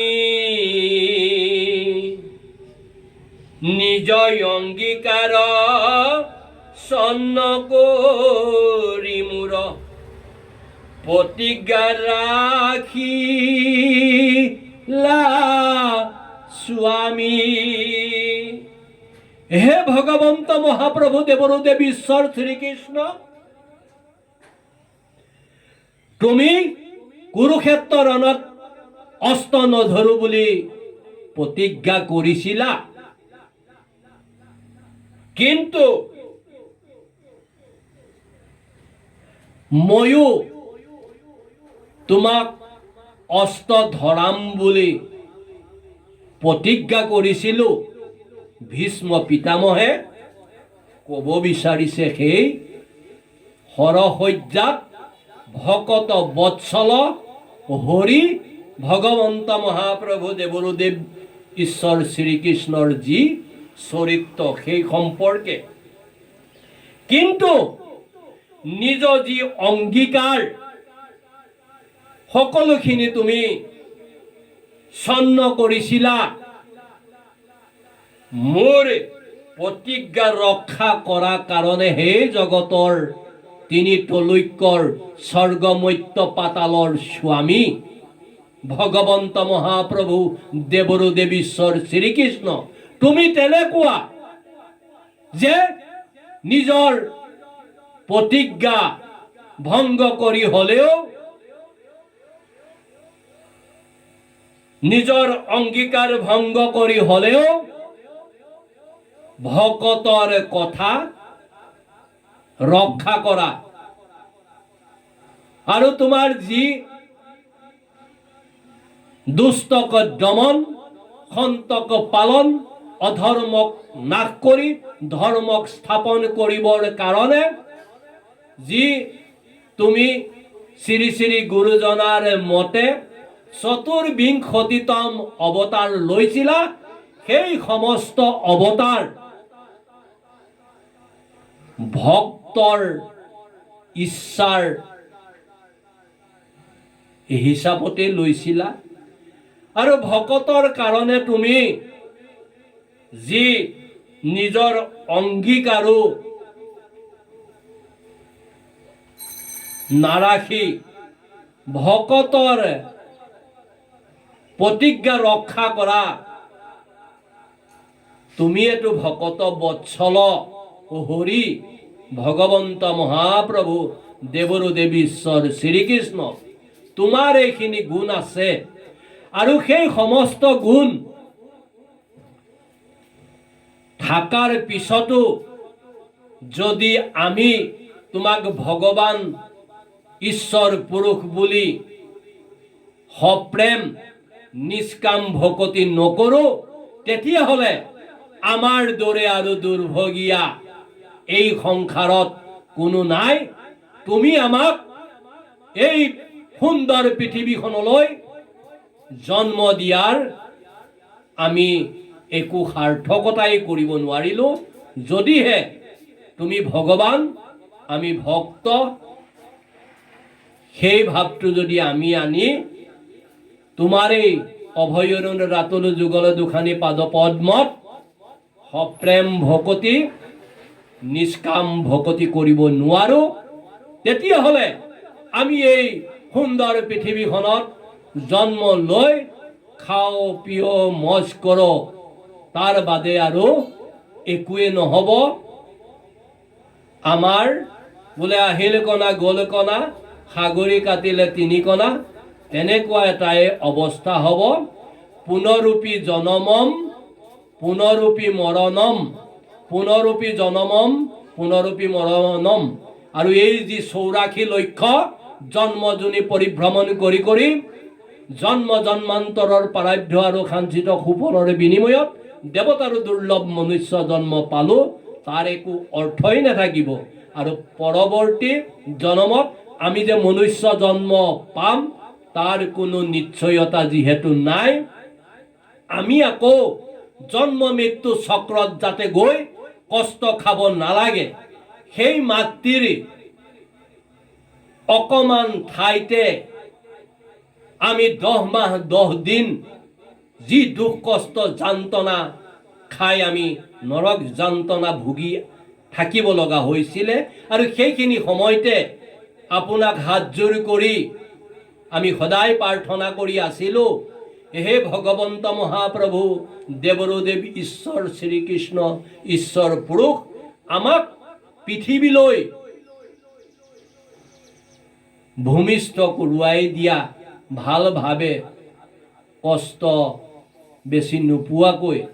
বোলে তুমি পৃথিৱীত যাই কি কৰিবা? বোলে কেৱল মাত্ৰ আপোনাৰে নাম গুণ চৰিত্ৰ লীলাৰাজিৰ শ্ৰৱণ কীৰ্তন যশ কীৰ্তন এই সমস্ত কৰি আমি মনুষ্য জন্ম সাৰ্থক কৰিম। কিন্তু সেইখিনি কথা আমি মাতৃ গৰ্ভতে ভাগৱত বৈকুণ্ঠৰ কল্পতৰু শ্ৰীমদ ভাগৱত শাস্ত্ৰ মহাপুৰাণে জ্ঞান যজ্ঞৰ জৰিয়তে আমাৰ সৌভাগ্য হোৱা মতে আমি জন্মৰ আগতে সেই কথাখিনি মাতৃৰ গৰ্ভত আমি ঈশ্বৰ পুৰুষক দি আহিছিলোঁ। কিন্তু মায়াময় পৃথিৱীখনত যেতিয়াই ভূমিষ্ঠ হৈ পৰিলোঁ, আমি সেই সমস্ত পাহৰি পেলালোঁ। বিষ্ণু ভকত বৈষ্ণৱ সাধু সন্ত মহন্ত গুণী জ্ঞানীজনে যেতিয়া আমাক মনত পেলাই দিয়ে, তথাপিও আমি মনত পেলাবলৈ চেষ্টা নকৰা হলোঁ। পাহৰি পেলোৱাটো ডাঙৰ কথা নহয়, কিন্তু বিষ্ণু ভকত বৈষ্ণৱ সাধু সন্ত মহন্ত গুণী জ্ঞানীজনে যেতিয়া আমাক মনত পেলুৱাই দিয়ে বৈকুণ্ঠৰ কল্পতৰু শ্ৰীমদ ভাগৱত শাস্ত্ৰ মহাপুৰাণ জ্ঞান যজ্ঞৰ জৰিয়তে, শ্ৰীমদ গীতা শাস্ত্ৰৰ জৰিয়তে আমি তেতিয়াও মনত পেলাবলৈ ইচ্ছা নকৰাটোহে আমাৰ কাৰণে দুৰ্ভাগ্য। কৃষ্ণ কৃষ্ণ কৃষ্ণ কৃষ্ণ কৃষ্ণ হে ৰাম আপোনাটো কৰি ভকতৰ স্নেহ জানিলো তাক সম্পত্তি আন নবাসু ঐ বন্ধু মাধৱ তুমি হইবা মোৰ গতি। হে ভগৱন্ত মহাপ্ৰভু দেৱৰুদেৱ ঈশ্বৰ শ্ৰীকৃষ্ণ, আপোনাৰ নিজত কৰিও যে ভকতৰ প্ৰতি স্নেহ বেছি, সেই সমস্ত সম্পত্তি মই তাক জানিলো আৰু মই অন্য বিচৰা নাই। ঐ বন্ধু মাধৱ ঈশ্বৰ পুৰুষ, এই যি মৃত্যুৰ সময়ত মই এতিয়া যাব ওলাইছো, ভীষ্ম পিতামহে ক'ব বিচাৰিছে কেৱল মাত্ৰ মোৰ গতি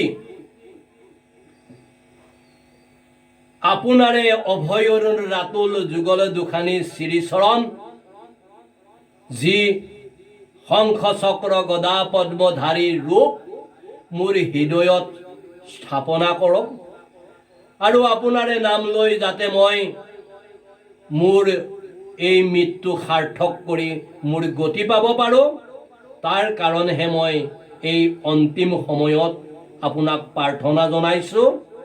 আৰু ভাগৱতৰ পদছন্দই আমাকো সেইখিনিকে সকীয়াই দিয়াইছে, যাতে আমিও অন্তিম সময়ত ঈশ্বৰ পুৰুষৰ অভয় অনুৰ ৰাতুল যুগল দুখানি শ্ৰীচৰণক পাদপদ্মক চিন্তি শংখ চক্ৰ গদা পদ্ম ধাৰী ঈশ্বৰ পুৰুষৰ যি ৰূপ হৃদয়ত ধৰি আৰু মুখত ঈশ্বৰ পুৰুষৰ নাম লৈ, ৰাম নাম লৈ, কৃষ্ণৰ নাম লৈ, নাৰায়ণ বুলি কৈ যদি আমি এই সংসাৰৰ পৰা তৰি যাব পাৰোঁ, তেতিয়াহে আমাৰ মনুষ্য জন্ম লোৱাৰ সাৰ্থক হ'ব। অন্যথা আমি আত্মঘাতী হৈ মৰাৰ লেখীয়া হ'ব। কৃষ্ণ কৃষ্ণ কৃষ্ণ এক হাতে ছাত বাৰী আউৰ হাতে ধৰি আছা বা ঘজুৰি অযোগ্য কৰ্ম কৰি অৰ্জুনৰ আচাৰ থৰ কৰি এখন হাতে ছাত বাৰী ধৰি আছা আৰু অন্যখন হাতে বাঘ জৰি ধৰি আছা। সেই কুৰুক্ষেত্ৰ সমৰত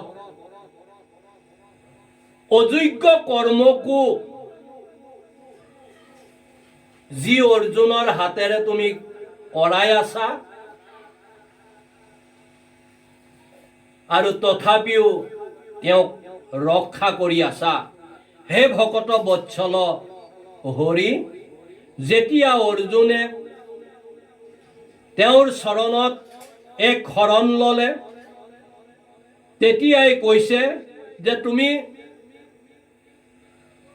মোতে চিত দি, মোতে মন দি তুমি খালি কৰ্ম কৰি যোৱা, তুমি নিমিত্ত মাত্ৰহে। তোমাৰ সেইখিনি মই কৰিব কোৱা কৰ্মখিনিত যেনেকুৱাই যি নহওক অযোগ্য কৰ্ম হ'লেও তাৰো গৰাকী ময়ে, সেইখিনি ময়ে কৰোৱাইছোঁ, তুমি আৰু চিন্তা নকৰিবা। আৰু তেনেকৈ ভাগৱতৰ পদছন্দই আমাকো কৈছে, আমিও যিকোনো সৎ কৰ্ম যেতিয়া কৰিব যাওঁ, ভগৱন্ত মহাপ্ৰভু দেৱৰুদেৱ ঈশ্বৰ শ্ৰীকৃষ্ণৰ অভয় অৰুণ ৰাতুল দুখানি পাদপদ্মক চিন্তি আমি সেই কৰ্মত আগুৱাই যাব লাগে। নিশ্চয়কৈ ভগৱন্ত ঈশ্বৰ পুৰুষে আমাক সেই সকলোখিনি সৌভাগ্য কৰাব। কৃষ্ণ কৃষ্ণ কৃষ্ণ। সেই সময়ত বিৰস বজত যুদ্ধত হুয়ে মুখ তোমাৰ বদন পদ্মক দেখিয়া পাহৰৈ সংসাৰ দুখ। সেই সময়ত যেতিয়া এই ৰণাংগনৰ বীৰসকলে কুৰুক্ষেত্ৰৰ সমৰৰ যিসকল বীৰৰ যুদ্ধ চলি আছিলে, সেই সন্মুখ সমৰত যি যুদ্ধ কৰি থকাৰ সময়তো তোমাক দেখা পাই থকাৰ সৌভাগ্য হৈছিল, তোমাৰ অভয়নুৰ ৰাতুল যুগল দুখানি পাদপদ্ম দেখি থকাৰ সৌভাগ্য হৈছিল। আৰু সেইখিনি দেখি থকাৰ লগে লগে সকলোখিনি সংসাৰৰ দুখ পাহৰি তেওঁলোকৰ দুখ কষ্ট যান্ত্ৰণাৰ পৰা মুক্ত হৈ গৈছিলে, মুক্ত হৈ যোৱাৰ সৌভাগ্যখিনি হৈছিলে। তেনেকৈ আমিও যদি ভগৱন্ত মহাপ্ৰভু দেৱৰুদেৱ ঈশ্বৰ শ্ৰীকৃষ্ণৰ অভয় অৰুণ ৰাতুল যুগল দুখানি পাদপদ্মক আমি যদি চিন্তি পেলাই আমি সদায় থাকোঁ, আমাৰ যি এই সংসাৰৰ মায়াময় সংসাৰৰ দুখ, এই সমস্ত দুখ দূৰ হৈ যাব। আৰু আমিও সেই ঈশ্বৰ পুৰুষক সপ্ৰেম আৰু নিষ্কাম ভকতি কৰাৰ জৰিয়তে তেওঁৰ ভকত বৎসল হৰি হিচাপতে আমাকো এই ভৱ সাগৰ আৰু বৈতৰণি পাৰ কৰি বৈকুণ্ঠত গৈ পোৱাৰ সৌভাগ্যখিনি কৰাব। কেৱল মাত্ৰ আমি অটল বিশ্বাসেৰে আমি তেওঁৰে নাম গুণ চৰিত্ৰ লীলাৰ আদিৰ শ্ৰৱণ কীৰ্তন যশ কীৰ্তন কৰাৰ সৌভাগ্য কৰিব লাগে। কৃষ্ণ কৃষ্ণ কৃষ্ণ কৃষ্ণ। ৰাম অৰ্জুন নৰসৰে আখি কাটে ক্ষীৰ, এৰাবে কৰ্ম বন্ধক, চতুৰ্ভুজ ৰূপ বিমানত চৰি, লৰি যাই বৈকুণ্ঠ।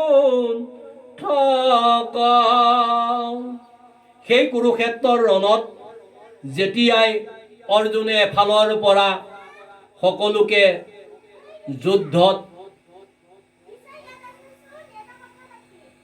নাশ কৰি গৈ আছে, ঈশ্বৰ পুৰুষক সাক্ষাতে দেখা পাই থকা সৌভাগ্য হৈছে। আৰু লগে লগে সেইসকলৰ অৰ্জুনৰ হৰে যিসকলক শিৰ কাটি আছে, তেওঁলোকে কৰ্ম বন্ধক এৰাইছে, কিয়নো ভগৱন্ত ঈশ্বৰ পুৰুষক সাক্ষাততে আছে। চতুৰ্ভুজ ৰূপে বিমানত চৰি তেওঁলোকে বৈকুণ্ঠলৈ যোৱাৰ সৌভাগ্য হৈছে। কৃষ্ণ। এৰাম ভকতিৰ বলে দিব্য দৃষ্টি দেখো নেদেখে আনে খাই খাত মৰণ সময়ে শৰণ পখিলো ৰহুক ৰতিটো মাত যি ভকতিৰ বলত ভীষ্ম পিতামহে দিব্য দৃষ্টি পোৱাৰ সৌভাগ্য হৈছিলে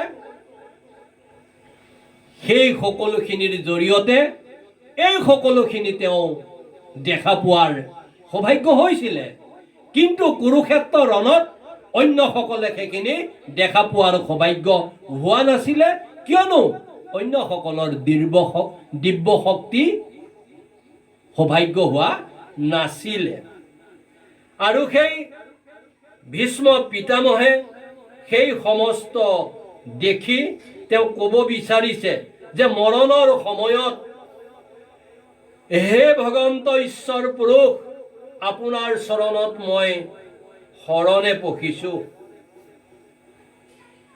যাতে মোৰ মন চিত তোমাৰ অভয় অৰুণ ৰাতুল যুগল দুখানি শ্ৰী চৰণত পাদ পদ্মত থাকক যাতে আমিও সেইখিনি সৌভাগ্য কৰিব পাৰোঁ এ ৰাম গোপী খব মহা গৰ্বে অন্ধ ভইল তোমাৰ পায়াখন মান মহা অহংকাৰ দেখি তা সম্বাৰ তৈতে ভৈলায়ন্ত ধ্যান গোপীসকলৰ যেতিয়া মহাগৰ্বে অন্ধ হৈছিলে তুমি যেতিয়া তেওঁলোকক সন্মান কৰিছিলা বহুত মৰম স্নেহ কৰিছিলা আৰু এই মহা অহংকাৰ দেখি তুমি জানো অন্তৰ্ধান হোৱা নাছিলা মানে ভাগৱতৰ পদছন্দই ক'ব বিচাৰিছে য'ত পোহৰ আছে সূৰ্য উদয় হলে লেম্প চাকি লাইট একো জ্বলাব নালাগে সূৰ্য উদয় হলে সমস্ততে ফটফটীয়াকৈ পোহৰ হয় আৰু সূৰ্য যেতিয়াই অস্ত যায় আউসিৰে অমানিশা অন্ধকাৰত সকলো জল ফটফটকে দেখা পোৱাৰ পৰা বঞ্চিত হ'ব লগা হয় তেনেকৈ গোপীসকলক যেতিয়া ভগৱন্ত মহাপ্ৰভু দেৱৰুদেৱ ঈশ্বৰ শ্ৰীকৃষ্ণই মৰম চেনেহ সন্মান কৰি তেওঁলোকক নিজৰ কৰি লৈছিলে আৰু সেই নিজৰ কৰি লোৱাতে গোপীসকল গদ হৈ মহা অহংকাৰত যেতিয়া বুৰ গৈছিলে তেতিয়া ঈশ্বৰ পুৰুষ অন্তৰ্ধান হৈছিলে হে ভকত বৈষ্ণৱ বাপ বান্ধৱ আই মাতৃ হব আমাৰো তেনেকৈ যেতিয়াই সপ্ৰেম নিষ্কাম ভকতি ভগৱন্ত ঈশ্বৰ পুৰুষৰ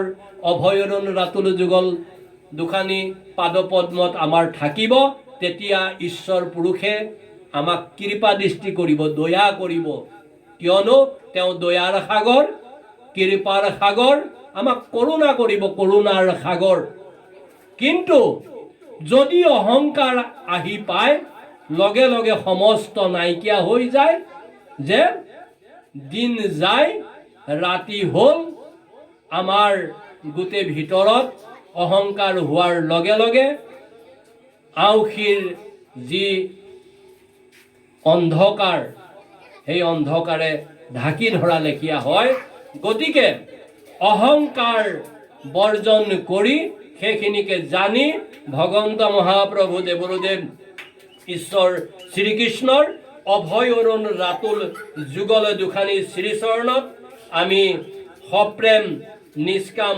ভকতি কৰি এই মায়াময় সংসাৰখনৰ পৰা তৰি যোৱাৰ যাতে আমি সৌভাগ্য কৰিব পাৰোঁ, তেতিয়াহে মনুষ্য জন্ম লোৱাৰ সাৰ্থক হ'ব। তাৰ প্ৰতি আমি যৎপৰ নাস্তিক আমি চেষ্টা কৰিব লাগিব। এ ৰাম তোমাক নাপাই প্ৰেম চৰি যায়, কৰিলা তোমাৰ লীলা, এতে কতে মহা গতি লক্ষ্মীপতি, অজ্ঞানী গোপীক দিলা। যেতিয়া গোপীসকলৰ মহা অহংকাৰৰ জৰিয়তে তেওঁলোকে অহংকাৰ কৰিব ল'লে, তেতিয়া তুমি অন্তৰ্ধান হলা।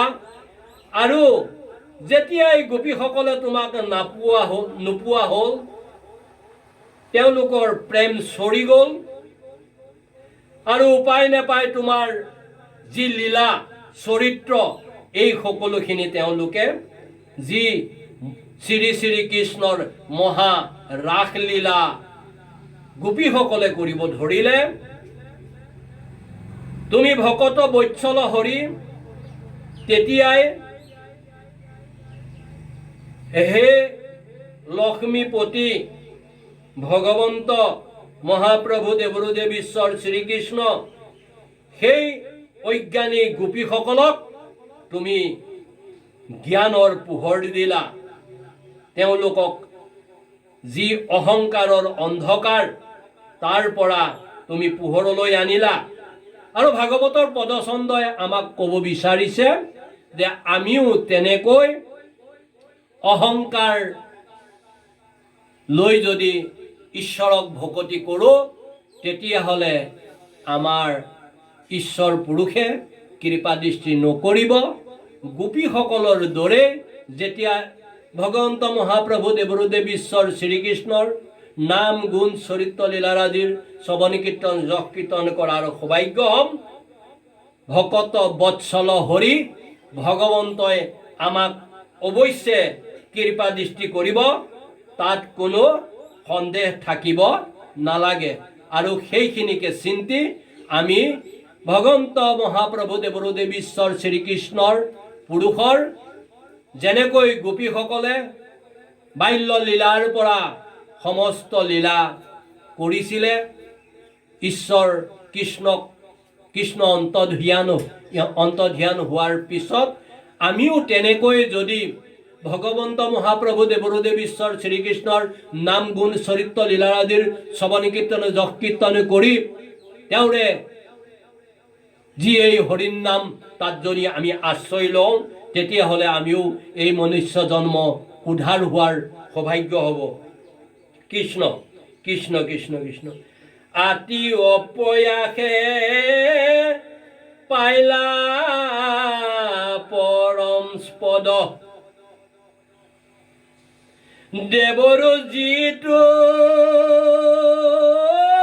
দুৰ্লভ, জাতি কুল ক্ৰিয়া একোকে নবাচে, তোমাৰ ইটো ভকতি। ভগৱন্ত মহাপ্ৰভু দেৱৰুদেৱ ঈশ্বৰ শ্ৰীকৃষ্ণৰ যি ভকত বৎসল হৰি, যে জাতি কুল ক্ৰিয়া একোকে নাবাচে বুলি কৈছে। তোমাৰ ভকতিত সেই জাতি কুল ক্ৰিয়া বুলি একো কথাই নাই। অতি অপ্ৰয়াসে গোপীসকলে পৰম পদ পোৱাৰ সৌভাগ্য হৈছে।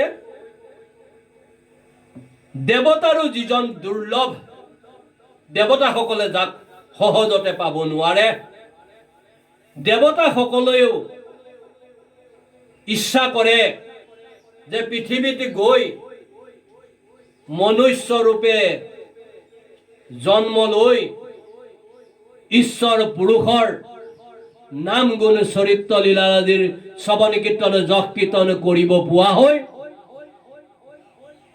আমাৰ জীৱনো সাৰ্থক হ'ল হয়। কিয়নো দেৱতাসকলৰ সেইখিনি সৌভাগ্য নহয়। তেওঁলোকে এই মনুষ্যসকলে যি পূজা পাতল কৰে সেইখিনিকে খাই ফুৰাৰ বাদে, সেইখিনিকে খাই কৰি চলি থকাৰ বাদে তেওঁলোকে সেই ভগৱন্ত মহাপ্ৰভু দেৱৰু দেৱ ঈশ্বৰ শ্ৰীকৃষ্ণৰ নাম গুণ চৰিত্ৰ লীলাৰাজিৰ যি সৌভাগ্য, সেই সৌভাগ্যখিনি পোৱাৰ পৰা মনুষ্যৰ লেখীয়াকৈ নোপোৱাত অলপ হ'লেও বঞ্চিত হৈ থকাৰ কাৰণে আমাৰ এই মনুষ্য জীৱনটোক দেৱতাৰো দুৰ্লভ মনুষ্য জীৱন বুলি কোৱা হৈছে।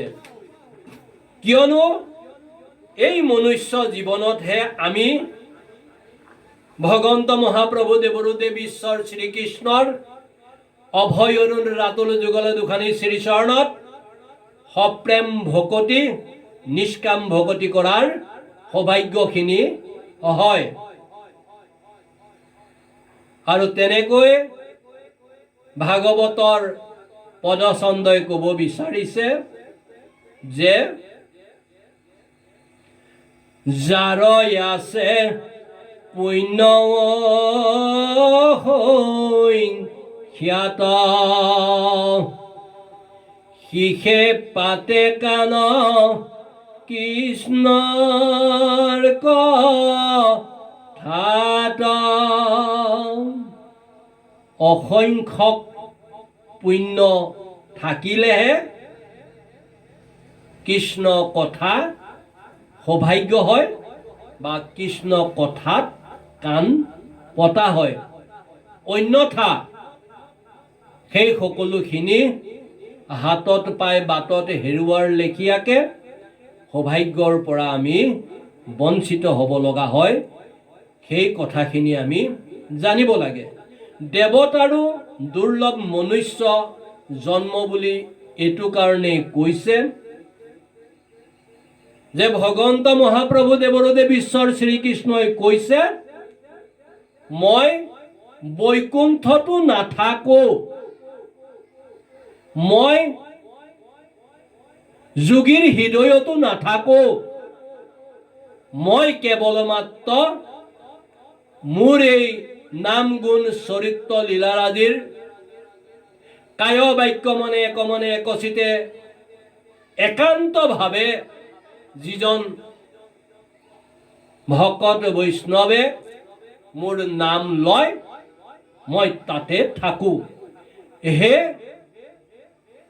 ভকত বৈষ্ণৱ বাপ বান্ধৱ আই মাতৃসৱ, আজি নিশ্চয় ভগৱন্ত মহাপ্ৰভু দেৱৰু দেৱ ঈশ্বৰ শ্ৰীকৃষ্ণই আমাক সেইখিনি কৃপা দৃষ্টি কৰিছে। কিয়নো তেওঁৰ কৃপা দৃষ্টি নহ'লে এনেকৈ আপোনা খবৰ চৰণৰ ধূলা পোৱা সৌভাগ্যও নহ'ল হয়। আৰু তেওঁ কৃপা দৃষ্টি নকৰিলে ভগৱন্ত মহাপ্ৰভু দেৱৰু দেৱ ঈশ্বৰ শ্ৰীকৃষ্ণৰ নাম গুণ চৰিত্ৰ লীলাৰাজিৰ শ্ৰৱণ কীৰ্তন যশ কীৰ্তন তেওঁৰে অভয় অৰুণ ৰাতুল যুগল দুখানী পাদপদ্মত আমি সেৱা জনাই সপ্ৰেম নিষ্কাম ভকতি কৰাৰো সৌভাগ্য নহ'ল হয়। আৰু এই মহা কুম্ভ মেলাত যি ত্ৰিবেণীত এই ভাগ সৌভাগ্য হৈ আছে, সেই ভাগৰ লগতে সংগতি ৰাখি আমাকো ঈশ্বৰ পুৰুষে হৃদয়ত সেই প্ৰয়াগৰাজত যেনেকৈ শ্ৰী শ্ৰী শংকৰদেৱ গুৰুজনাৰ জগত গুৰু হিচাপে তেওঁৰ ভকতি প্ৰচাৰ আৰু প্ৰসাৰ হোৱাৰ লগতে অসমৰ পৰা আমাৰ এই প্ৰভু ঈশ্বৰসকলে আৰু সৌভাগ্যৱান ভকত বৈষ্ণৱসকলে শ্ৰী শ্ৰী গুৰুজনাৰ যি নামঘৰ ভাগ প্ৰয়াগৰাজত ত্ৰিবেণীৰ যি গংগা যমুনা সৰস্বতীৰ যি ত্ৰিবেণীৰ তীৰত যেনেকৈ সেই গংগাৰ তীৰতে সেই সৰস্বতীৰ তীৰতে সেই যমুনাৰ তীৰতে ভগৱন্ত মহাপ্ৰভু দেৱদেৱ ঈশ্বৰ শ্ৰীকৃষ্ণই শৰতৰ পূৰ্ণিমা নিশা ৰাসলীলাৰ সৌভাগ্য কৰিছিলে। আজিও সুদূৰ অসমৰ পৰা শ্ৰী শ্ৰী শংকৰদেৱ গুৰুজনাৰ যি নামঘৰ যি ভকতি বিশ্ব গুৰু হিচাপে প্ৰচাৰ আৰু প্ৰসাৰ কৰাৰ কাৰণে এই ৪৫ দিনীয়া মহাকুম্ভ মেলাত সৌভাগ্য হৈছে। ৭ দিনীয়া বৈকুণ্ঠৰ কল্পতৰ শ্ৰীমদ ভাগৱত শাস্ত্ৰ মহাপুৰাণে জ্ঞান যজ্ঞৰ সৌভাগ্য হৈছে। তাৰ লগতে সংগতি ৰাখি বিশ্বৰ সকলোৰে সুখ শান্তি আনন্দ সমৃদ্ধি আৰু উন্নতি হওক আৰু লগতে সকলোৰে সুখ শান্তি আনন্দ উন্নতি আৰু লগে লগে ভগৱন্ত মহাপ্ৰভু দেৱদেৱ ঈশ্বৰ শ্ৰীকৃষ্ণৰ অভয় অৰুণ ৰাতুল যুগল দুখানি পাদ পদ্মত সপ্ৰেম আৰু নিষ্কাম ভকতি হওক। এই সকলোখিনি সাৰোগত কৰি হৃদয় পংকজত আহি ভগৱন্ত মহাপ্ৰভু দেৱদেৱ ঈশ্বৰ শ্ৰীকৃষ্ণই যি ভাৱেৰে আজি একাদশীত উপবাস দিয়াই তেওঁৰে নামগুণ চৰিত্ৰ লীলাৰ আদিৰ জৰিয়তে অৰ্মিত পানৰ আমাক সৌভাগ্য কৰালে। তাৰ কাৰণে আমি সেই ভগৱন্ত মহাপ্ৰভু দেৱদেৱ ঈশ্বৰ শ্ৰীকৃষ্ণৰ অভয় অৰুণ ৰাতুল যুগল দুখানি শ্ৰীচৰণত সদায় চিৰকৃতজ্ঞ হৈ থাকিম। আৰু যিসকল ভকত বৈষ্ণৱ বাপ বান্ধৱ আই মাতৃৰ জৰিয়তে এই সকলোখিনি সৌভাগ্য কৰাই আমাকো আজ্ঞা দি ভগৱন্ত মহাপ্ৰভু দেৱদেৱ ঈশ্বৰ শ্ৰীকৃষ্ণৰ নাম গুণ চৰিত্ৰ লীলাৰ আদিৰ শ্ৰৱণ কীৰ্তনৰ সৌভাগ্য কৰাত আমাক সৌভাগ্যখিনি কৰালে। আৰু সকলোৱে যি এই দূৰভাষৰ জৰিয়তে শুনাৰ সৌভাগ্য হয় সকলোৰে কাৰণে আমি ভগৱন্ত মহাপ্ৰভু দেৱদেৱ ঈশ্বৰ শ্ৰীকৃষ্ণৰ অভয় অৰুণ ৰাতুল যুগল দুখানি শ্ৰীচৰণত প্ৰাৰ্থনা জনাইছোঁ যাতে ভগৱন্ত মহাপ্ৰভু দেৱদেৱ ঈশ্বৰ শ্ৰীকৃষ্ণই আমাৰ প্ৰাৰ্থনা শুনি সকলোকে সুখ শান্তি আনন্দ সমৃদ্ধি আৰু উন্নতিৰে সৌভাগ্য কৰক। আৰু এনেকৈ ভগৱন্ত মহাপ্ৰভু দেৱদেৱ ঈশ্বৰ শ্ৰীকৃষ্ণৰ অভয় অৰুণ ৰাতুল যুগল দুখানি শ্ৰীচৰণত ৰসময় সপ্ৰেম নিষ্কাম ভকতি কৰি থাকিবলৈ সহায় কৰি কৃপা দৃষ্টি কৰি আমাক কৃতাৰ্থ কৰাৰ কাৰণে আমি সেই ঈশ্বৰ পুৰুষৰ সদায় চিৰকৃতজ্ঞ হৈ থাকিলোঁ। আৰু তেৰাই এনেকৈ আমাক এই সকলোখিনি কৃপা দৃষ্টি কৰাব বুলি আমি তেওঁৰ চৰণত প্ৰাৰ্থনা জনাইছোঁ। আৰু সেই ভকত বৈষ্ণৱ বাপ বান্ধৱ আই মাতৃ হওক, আমি এইখিনি কৰোঁতে মেলোঁতে বোলে নামৰ দহ অপৰাধ, আমাৰো শতকোটি অপৰাধ হৈছে প্ৰভু। এই সমস্ত অপৰাধ ভঞ্জন কৰিবৰ কাৰণে আমি এভাগী প্ৰাৰ্থনাৰে আপোনাৰ অভয় অৰুণ ৰাতুল যুগল দুখানী শ্ৰী চৰণত পাদপদ্মত আমি সেৱা জনাইছোঁ। কৃষ্ণ কৃষ্ণ কৃষ্ণ কৃষ্ণ কৃষ্ণ। অপৰাধ বিনাশন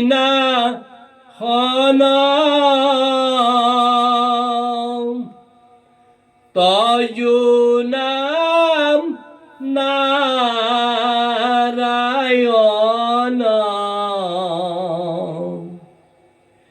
জানিলামে পখিলো শৰণ, আনগতি নাহিকে মৰণ, অপৰাধ ক্ষমা কৰি তুমি দয়া শিলা হৰি, মোক ৰক্ষা কৰিও চৰণে, ৰাম মোক ৰক্ষা কৰিও চৰণে, হৰি ৰাম ৰাম ৰাম, কৃষ্ণ শংকৰ গুৰু, হৰি ৰাম ৰাম ৰাম, কৃষ্ণ কৃষ্ণ কৃষ্ণ।